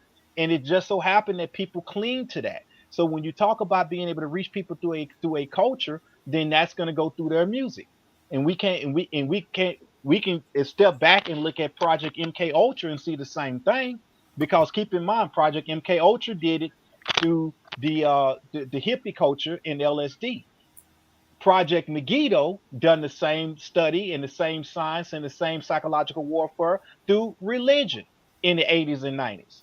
And so we're seeing the same stuff just reoccur in different capacities. And what's happening is less and less people are really aware of the overall agenda and of this individualism. And the identity and agenda of individualism is taking us to a place, Anthony, to where we can't be like we were in the past in terms of a segregated society or a society to where we want isolation for the sake of doing for self, which goes back to self-determination. If a people is not able to be self-determined, then you will be victim to any and everything that comes your way. And that's all we're finding. We're finding the fact that because we are not together, because we are operating like individuals, going back to your generation that couldn't wait to get a piece of the pie. This is why the youth are stuck in that same mode because the people in the community that mattered did not want to stay in the community. As soon as they could leave the black community, they left the black community. What did we get left with? We got left with with influences of pimps, pushers, prostitutes, the three P's. From that standpoint, that is what created the conditions that the youth grew up in, which caused them to what express themselves from in a form of culture that developed into what's referred to now as rap. Because keep in mind that came out of the gang culture, and especially from if you take it back to the essence of it from in New York, from where you had a very strong drug culture that was happening with heroin that was destroying and ripping apart the community, and so there was blacks that was involved. The gangs was crazy back then. Go look at the movie Warriors. You'll see a taste of what we're talking about. That's the 70s. That is sixties and seventies. That's a whole different generation. That is not the current young generation that's up now. So out of those things that was negativity that was happening, they turned to music in order to not be able to not to kill one another. They turned to breaking, break dancing, and they started having rhyme and street battles. Capitalism got a hold of that, and said, wow, we can make a lot of money off of this. And as a result, it expanded. And as it expanded, what expands when you talk about making money off anything? We're talking colonialization all over again. We're talking the same imperialism that continues to bleed out any and everything that it touches. And music is not immune to that same process that carbon copies itself in all aspects of consumption across the globe. Yeah, once again, that kind of strikes home when I talk about my nephew that couldn't read, but he can go into a studio and And operate operate damn near wonderful. everything. Yeah. You know, if you give him an instruction book, he's lost. Hmm. Yeah, but what So can he That do with that? most artists were like What can that. he do with that? What can he do with it? well, he's in Hollywood. He can splice. He can so an artist could give him something and he could put it together. I mean, there's a lot of things he could do, but he can't. You know, he can't do the he can't read. Period. That I mean, that's the thing. But it's not it's not that he's unemployable, but he has to be. You have to take that street knowledge and put it into something else. When I got out of the penitentiary, I started to be a chef because I could be independent and I could be creative, and I never had to worry about a goddamn meal. And all the energy that I put into hustling every day, I put into my craft. So hence, at the age I'm retired. I'm not, I'm not in prison where a lot of people thought I would be dying in prison. You know, so you have to. There are ways to use that creativity, but you have to have someone that's willing to give you that first chance and not look at who they think you are. Let them find out who you are first, and then either make your judgment on how much or how little help that you're going to give this person. It doesn't matter whether he's a boxer, whether I mean, a lot of our greats come from roots like that. They come from bad neighborhoods. That's what a lot of them use in order for them To push to Yeah. to greatness. right. Uh, you know, look at Floyd Mayweather, for instance. You know, Yeah. look at Muhammad Ali. So Well, that's my you have to point. find, You you know, have to to, be able but you to have to get these find some. things organically, But the thing organically, of it, and hold not on, like Mr. Scott. But the thing of it is that somebody like you has to give them a chance. Someone can't say, "Oh, well, he's a rap artist. He's done." You have to be able to open your mind up to be able to give them a chance and find out who they are. James. There were people, girls I would go out with, and we used to play. Our band would play at big events like the Urban League and the big parties and dances. And so, even though I had a master's degree and I was working jobs, but I played music too. And the girls were like, "Well, my dad doesn't like you because you're a musician."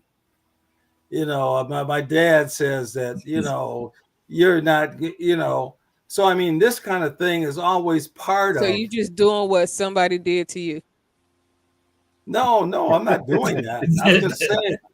I'm just saying, Cut you. I mean, to me, life is an organic thing. People can come from different areas, different colors, different.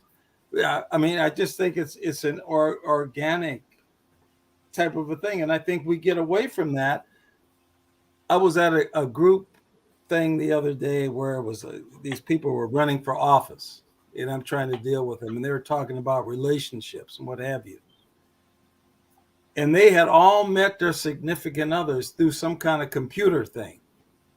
Oh, they were talking about how they went on some meet and match and all this kind of a thing. And I'm like, to me, it was just so foreign to me.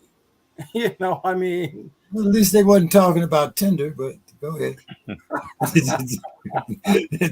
But I'm just saying this whole thing of not being organic and being That more, doesn't mean it is not organic because it's online. well, maybe you're schooling me. Maybe you're schooling me. But I mean,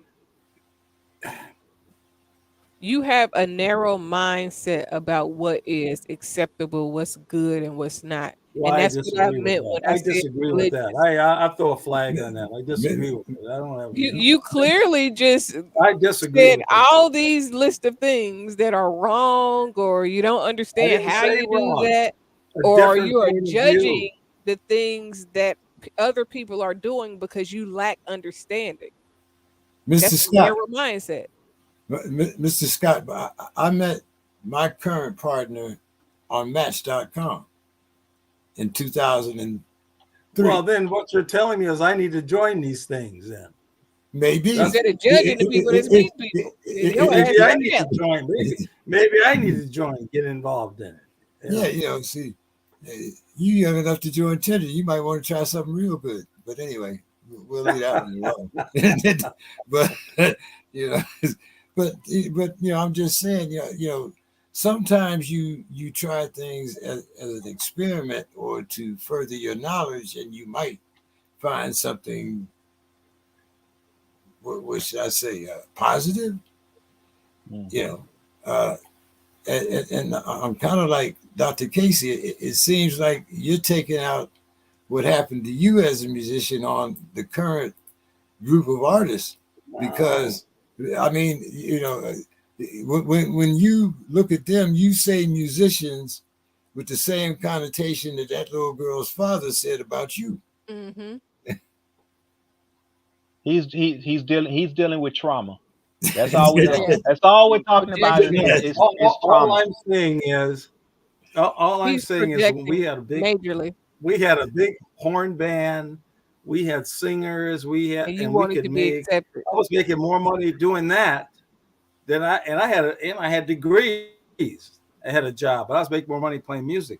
But when they started bringing in disco, when they started bringing in all the band stuff, just went away. So I mean, it was just a thing of survival. With The band now, stuff it's went away because of capitalism, because people was getting they ripped could pay off. less, right? Pay It, one it, man it, as it, opposed to seven men. Exactly. And so from that standpoint, you won't see bands unless they just want to get together and are dealing with other means of making money, because you can do all of that with one person, and you can take control of your career. So the whole thing with the bands, that kind of goes back to your generation as a starving artist. It's like they did it for the love of the music, and they did it for the fact that this is all they felt they could do. They were emulating everything else. That's what the thing was, to do these part harmonies back then. But as the music changed, now we got to jump into the electronic era, and we can look at people like Stevie Wonder as the perfect example. When Stevie Wonder got a hold of a synclava, which you maybe you don't know what a synclava is. A I know synclava exactly is what a it is. Okay, that's a $200,000 sampler. So when you talk about hip hop artists sampling, remember who made the synclava and the sampler famous? Stevie Wonder. Okay, Herbie Hancock. These are the people that ushered in the technology and the music industry to put R&D in that type of technology for the sake of advancing it. They followed where the artists were going with it. The artists started liking that electronic music, started liking that electronic sound, and therefore, from a capitalistic perspective, hey, let's make these type of instruments as opposed to these naturally acoustic instruments, because we can churn them out faster. People are liking the sound, and artists are eating them up, and the audience is eating them up. So with those type of things came the less of a need to have a larger group, a larger band, and that the industry moved in that direction. And so, what I got to say in closing with that point is that you have to embrace the direction, and by embracing it, instead of letting it run wild, If you're there in engaging the younger generations, then you can help them along the path. And to me, this goes back to when I talk about being self-determined as a people. You have to have the elder, the middle, and the youth all able to work and communicate with one another. If we're not willing to do that, if the elder generation is not willing to listen to the youth, and if the youth is not willing to respect the elders, then we move further and further apart. And all we're going to do now is continue to operate as individuals. And as we operate as individuals, that's what they want us to do, because it keeps us as capitalists. It keeps us as consumers. It keeps us divided as a people. It keeps us from being able to have the real power that we can have as a collective society of black people. So we need you, brother Scott, to join in and embrace whatever you can. Find what you can work with within the youth, and use that as your linchpin to start a stronger connection and a stronger ability to calibrate them to be able to recognize the historical significance of going down the same path of negativity that you yourself experience, but just in a different fashion. So you be that teaching, you be the elder council, and that's the proper approach. But we have to reconnect the generations, because if we don't, you're gonna get self destruction. Yeah. No, I agree wholeheartedly with that. And you know, it's really something to see the changes, and things are changing quick. And that's one of the things, you know, the being able to adapt, being able to uh you know, I never forget my father-in-law who owned a hardware store. And so he would give people credit in the neighborhood. Mm-hmm. And so then these Hmong people would come in, and he would give people credit. You could just sign. You didn't have to have a credit card. You didn't Yeah. have to have. He would just sign you up. You live in the neighborhood. I see where you are. And he's talking to the Hmong people. What's your name? Hmong said, he. He said, he? Who? My name is who? Huh? What? But he was adapting to the neighborhood and working with, you know, when I watched that, it just always kind of reflects back on me that things change fast. Your neighborhood changes, the world changes fast. You know, the youth, and really the youth. I mean, I've always been a teacher, social worker. That's all the work I've always done. Worked in courts, and again, But I'll always have this disconnect with some of the rap things, some of the things that I see, and I think it's about generational. I mean, I think that's just, I think that goes along with the territory. But when you have your own kids, when you have your own grandkids, when you have you realize that we're all part of this, and they're part of this, and you want to do what you can for them and for the next generation.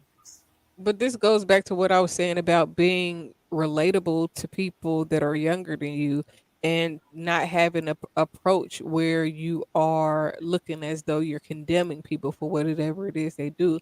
So you have to change your mindset and your approach when it comes to dealing with people that do things that you don't understand, or do things that you were previously rejected for doing yourself. Because if you take on the same approach and do exactly what was done to you, then you're not helping the situation. You're making people that will be more resentful the same way that you are about being in those type of industries. I'm not resentful, but Dr. Casey, Clearly, you you are. know, as a Clearly, it is as speaking a louder widower, than what you're we saying. as see a we see okay, the so we see the these trauma. girls come up to me and they're in their 50s. I mean, I'm 71. So I mean, I can't relate to Why a lot can't of you? that. Why not?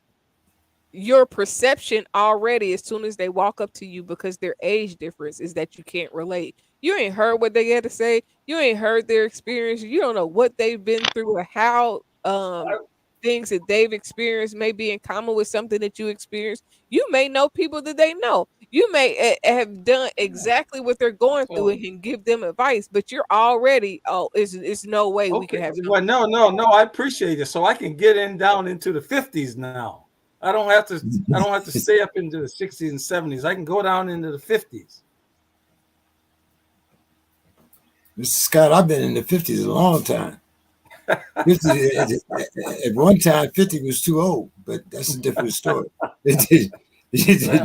you know, I mean, so, like you say, if a woman 50, 40 come talk to me, she got a conversation coming, you know. Ain't got much more, but I can at least conversate still. I mean, but any, you know, but so, to me, it's a matter of communication. Like, I've always had the perception that you can learn from a child.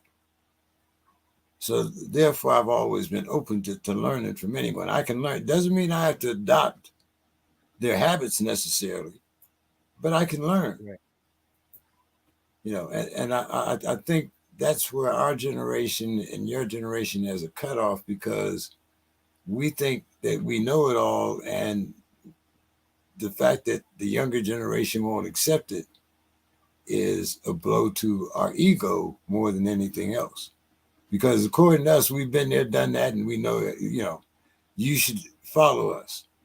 But if you don't give me a proper reason, I mean, I'm not going to just go up the hill with this lieutenant if I know that there's a machine gun that's up there and I can go a different way. I'm not going to try to commit suicide, but I am going to try to find a way or to find a common ground that's necessary in order for me to survive. And that's probably a bad word because we've been surviving ever since slavery.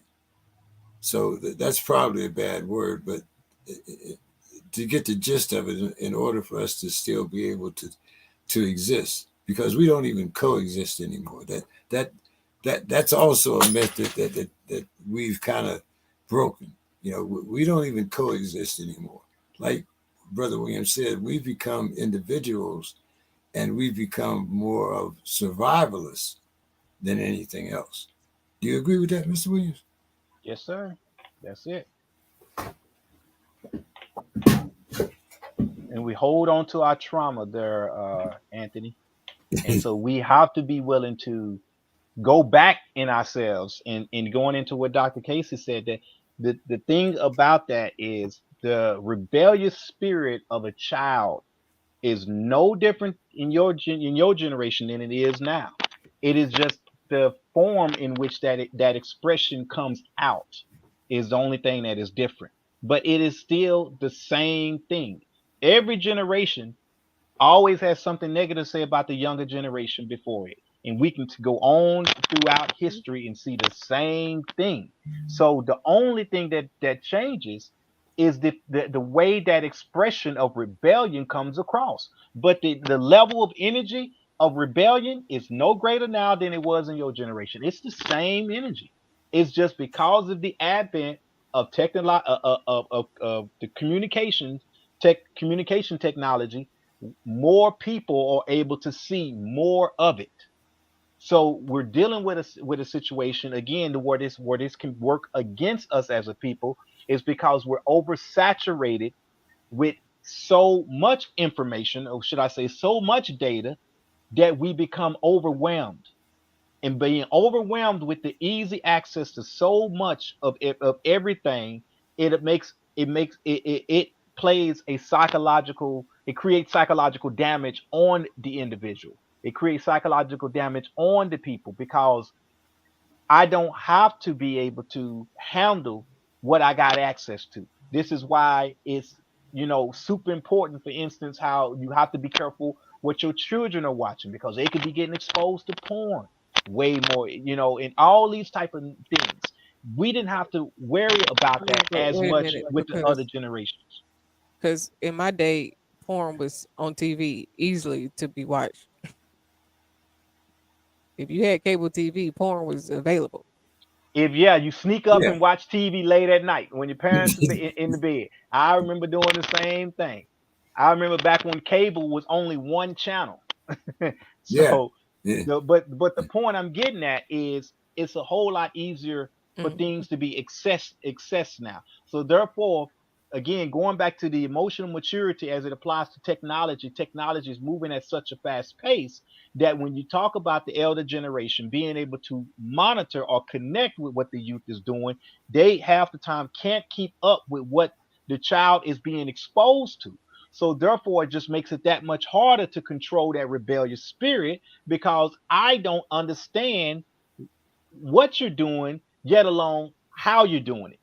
So there's a technological disconnect that goes right along with the emotional disconnect that goes right along with the rebellious spirit disconnect. So each generation right now has a more of an intellectual challenge ahead of itself. But it's either we realize that this is the way things is going to be, or we cave in and we allow ourselves to become more and more suppressed and more uh, oppressed as a people. We have no choice but to stand up to the challenge, to stand up to the plate and do this because this is what's happening. It's either that or go back into the dark ages. I think that's a good statement. Stand up to the challenge. Might have to steal that from you, Brother Williams. Uh, but let's get our final thoughts in. Dr. Casey, I'm going to give you the last thought because you've been as quiet tonight as I've ever heard you. So I'm going to definitely give you the last word. Uh, Brother Scott, why don't you give us your final thoughts for the evening? Well, my final thoughts are, the technology piece, the world we live in now, how we connect with our kids, how we connect with the youth, how we connect with each other. I mean, I think that that's going to be an ongoing and a generational type of a thing. How we continue to do this, I don't know. And again, doing things like meeting people online, all these things now that are so technological, all your sports now with analytics, all the, and it's no, um, everything's on the paper. You have to follow the paper to figure out what to do, as opposed to being organic and just, doing what you think is the right thing. It just, to me, I just kind of keep it simple. But my mom said, "Don't worry about what everybody else is doing. You just try to do right." And I mean, I think that that's what I tell my kids, and we talk about this all the time. And regardless of the changes, I mean, you can read the Bible and you can see the same things that's going on now. I mean, to me, the Bible is a history book that tells things that people that lived before us that have gone through the same life. So I always enjoy the conversation, and it seems like Dr. Casey thinks that I'm too rigid all of a sudden, but I'm not. I'm not too rigid, Dr. Casey. I mean, you could kind of, it doesn't have to be that way. So, but hopefully, I can join you folks again Hey, we're here every Monday. All you have to do is click on the link. when I get it. Oh, hey, that's why I made sure Yeah. everybody got one individual, so you can't say that I didn't get it. Yours says Anthony Scott on it, nobody else. I make sure you get you. I send you a personal invitation every week, along with Dr. Casey and Brother Williams and Mr. Sal and Miss Sims. But anyway, uh, uh, hey, always good to have a great conversation, Mr. Scott. And yeah, contrary to popular belief, we all love you. Believe me. Well, Brother yeah, I can take it. Williams. Okay. Well, what I want to just basically say is that we have to be mindful of the path and the direction of the battlefield that we're on. And again, I say this often, quite often, is when the sooner we recognize that we are at war and we're on a battlefield, the better off prepared we are to be able to face that battle. And Dr. Casey, not I'm sorry, not to get Casey, but brother Anthony, not to strike at something you said, but one of the things that I constantly tell people is that we have to move beyond keeping it simple. I understand that Malcolm X was very fantastic and articulate and great for being able to keep things plain and simple, but what I feel like part of our problem is the fact that we part of the handicap that they do to the collective masses is to keep us below a sixth grade level of comprehension. And this goes into critical thinking. This works against us as a society. I am a person that believes that we should push ourselves to be better and better and greater for into the moment we die. We cannot simply look at the basic academics as being our our bar, and anything beyond that is based upon what puts food on the table. That's again thinking like an individual. It's not about simply learning something for the sake of making money, for the sake of being able to put food on the table, but we should be knowing thyself. When we talk about being able to deal with the family structure, when we talk about being able to deal with the community, all of these things happen once you are definitely able to recognize who you are and what you are and why you are, when you are, and where you are. We don't know the answer to these things because we don't care about those things. And by us being caught up in individual points of views and perspectives, it keeps us away from a intact culture as a people that can help empower us in these situations that we find ourselves uh, uh, fighting against. When you go back to a somewhat of a tribal point of view as it applies to, hey, whatever I do, I'm accountable to such and such up the street. I'm accountable to my uncles. I'm accountable to my my immediate family. I'm accountable to my next door neighbors. When we have a village approach, everybody is takes on a level of accountability. That level of accountability holds us together and helps to keep us connected throughout the generations. The fact that we don't think of things that way, the fact that we want to be able to find the easiest path around something goes into the difference between coping and solutions.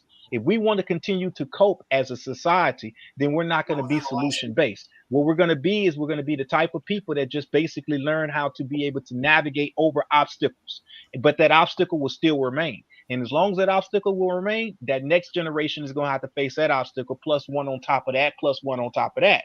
And then from that standpoint, that goes back to us just learning how to survive, and we have to be able to live. And in order to live, we have to be solution based as a people. To be solution based as a people, we need to come together as a people. To come together as a people, we need to learn ourselves, and to learn ourselves means we really need to be astute and get out of crystallization. The same Bible that you reference that tells the story over and over, so did the book of Coming Forth by Day. So did other ancient books, textbooks that knowledge was stolen from. So be careful about how we crystallize ourselves in terms of our source of who we are, and why we are, where we are, and what we are. So from that, with that, I would just like to say that people embrace education, embrace growth, embrace learning, and embrace one another. That's it. Yeah. All powers to the people. All power. Dr. Casey. Now my thing went out when you was calling on me earlier, but my final thoughts would include some of what Mr. Williams was saying, because at the end of the day, we have to make peace with our own path, um, with our moving forward into the future path, and with our past as well, because how we deal with or how people have dealt with us will determine how we deal with others. And we can either resurface the same type of thing and rekindle the same thing and give that same energy, or we can realize, okay, this is the energy that I receive. Now how do we push that forward, or how do we change it so that the people that receive me receive different than what I got? Because a lot of times, and this is what I learned just in understanding my own story, dealing with my mom and understanding how she was raised, because I had to realize that the way my mom was raised me was based on how she was raised. If her parent wasn't present, then it's either two choices. You either going to be a present parent, or you're going to be an absentee parent and say, well, it worked for me, so it's going to have to work for you too. And a lot of people take that, what's good for the goose is good for the gander, and that's not always the case. Again, like Mr. Williams said, we have to be solution based, and solution focused, instead of trying to figure out, well, if I was able to cope and I survived, but let's take out the you had to cope and you had to survive, because if you didn't, you wouldn't be here. And let's try to emphasize how we can not necessarily make it easier for others, but help relieve the burden so that they can not just survive. We're trying to get the younger generation to thrive. We're trying to get the younger generation to not have so much post traumatic stress syndrome from whatever that we've endured, because they don't have to endure the same thing. The reason why I do Speak in Freedom TV, and the reason why I use myself as an example in most cases, is because I don't want nobody to go through what I went through. Everything that I put in my book, it's my time. It wasn't because I was just trying to expose somebody or just talk about some stuff. It was really because if I went through my mom trying to kill me, if I went through being kicked out of school, being expelled, then being withdrawn, and my mom not wanting to put me back in school, if I went through getting my GED, being homeless, and then trying to figure out what to do, and then going into the army, if I went through all of that, going to Iraq, being in war, if I went through getting out of the army and then going to church because I didn't know what else to do with myself, and then experiencing the things that I've experienced, if I went through that and it was hard for me, then it's no way that I went through that just for me to go through it and be like, well, I survived. No, I went through it so I could help somebody else get through everything that I had to cry through, everything that I had to suffer through, everything that I had to endure because I didn't have nobody or didn't have another way to go through it. I am somebody's other way. I am somebody to go to, because I became everything that I needed when I was a child. Everything that I needed when to look up to, everything that I needed to somebody to talk to, everything that I needed overall. So because I have, and even if somebody is in their 20s right now and they're like, well, I don't know, and I don't, and I need somebody, I am still that person. It could be somebody in their 30s, it could be somebody in their 50s that's going through shit that I went through when I was in my 20s, because the experience doesn't change. It's how we handle the experience and who we have to talk to about what it is, whatever it is that we're going through, because people go through stuff. It's still people that's 50, 60 years old that's still going through stuff that, shit, I didn't live about 4, 5 lifetimes in my little 40 years. So and because I've been through that, I don't look at somebody and say, well, it's nothing that I could tell you, nothing that we have in common or can talk about, because there may be something that I might not realize that I have in common with somebody that's either older or younger, and I can help them get through it. Or I could just give them the ear, the comfort, the shoulder to cry on, so that they don't feel alone. Because a lot of times, a lot of people, especially in the music industry, as artists, they feel alone. They are where they are because they didn't have nobody else. Nobody wanted to give them a chance. Nobody wanted to give them opportunity. Instead of scrapping their dreams, they would prefer to do it alone than to not do it at all. So I hope that in the conversation that was had today, we realized, one, our own traumas, two, that we should be a support for those, regardless of what they look like, where they come from, because everybody got something. Everybody that came through, been through, and is going through something. That is not saying or speaking going through on anybody's life, but the reality is no matter how perfect life seems, there is something that you need support in. And instead of judging and trying to say, well, why they do this or why they ain't like this, is to be a support so that you may be able to impact them into the change that they may need. regardless if it's the change that you want to see in their life or not. Because just because it's not what you think is right doesn't mean that they're not purposeful. On that Right. note, everyone, I believe we've had a great conversation. I look forward to talking to everyone next week. And yeah, have a great week. And most of all, be safe. All Yes. right. Same, Good same night. Y'all to too. everybody. Same to everybody. Have a great night. Talk to you next week. Mr. Scott, you got I'll see you Thursday, right? Let me see. I think so. Yeah, it's a lot of stuff. Boy, the Detroit Lions have the dumbest coach in the world.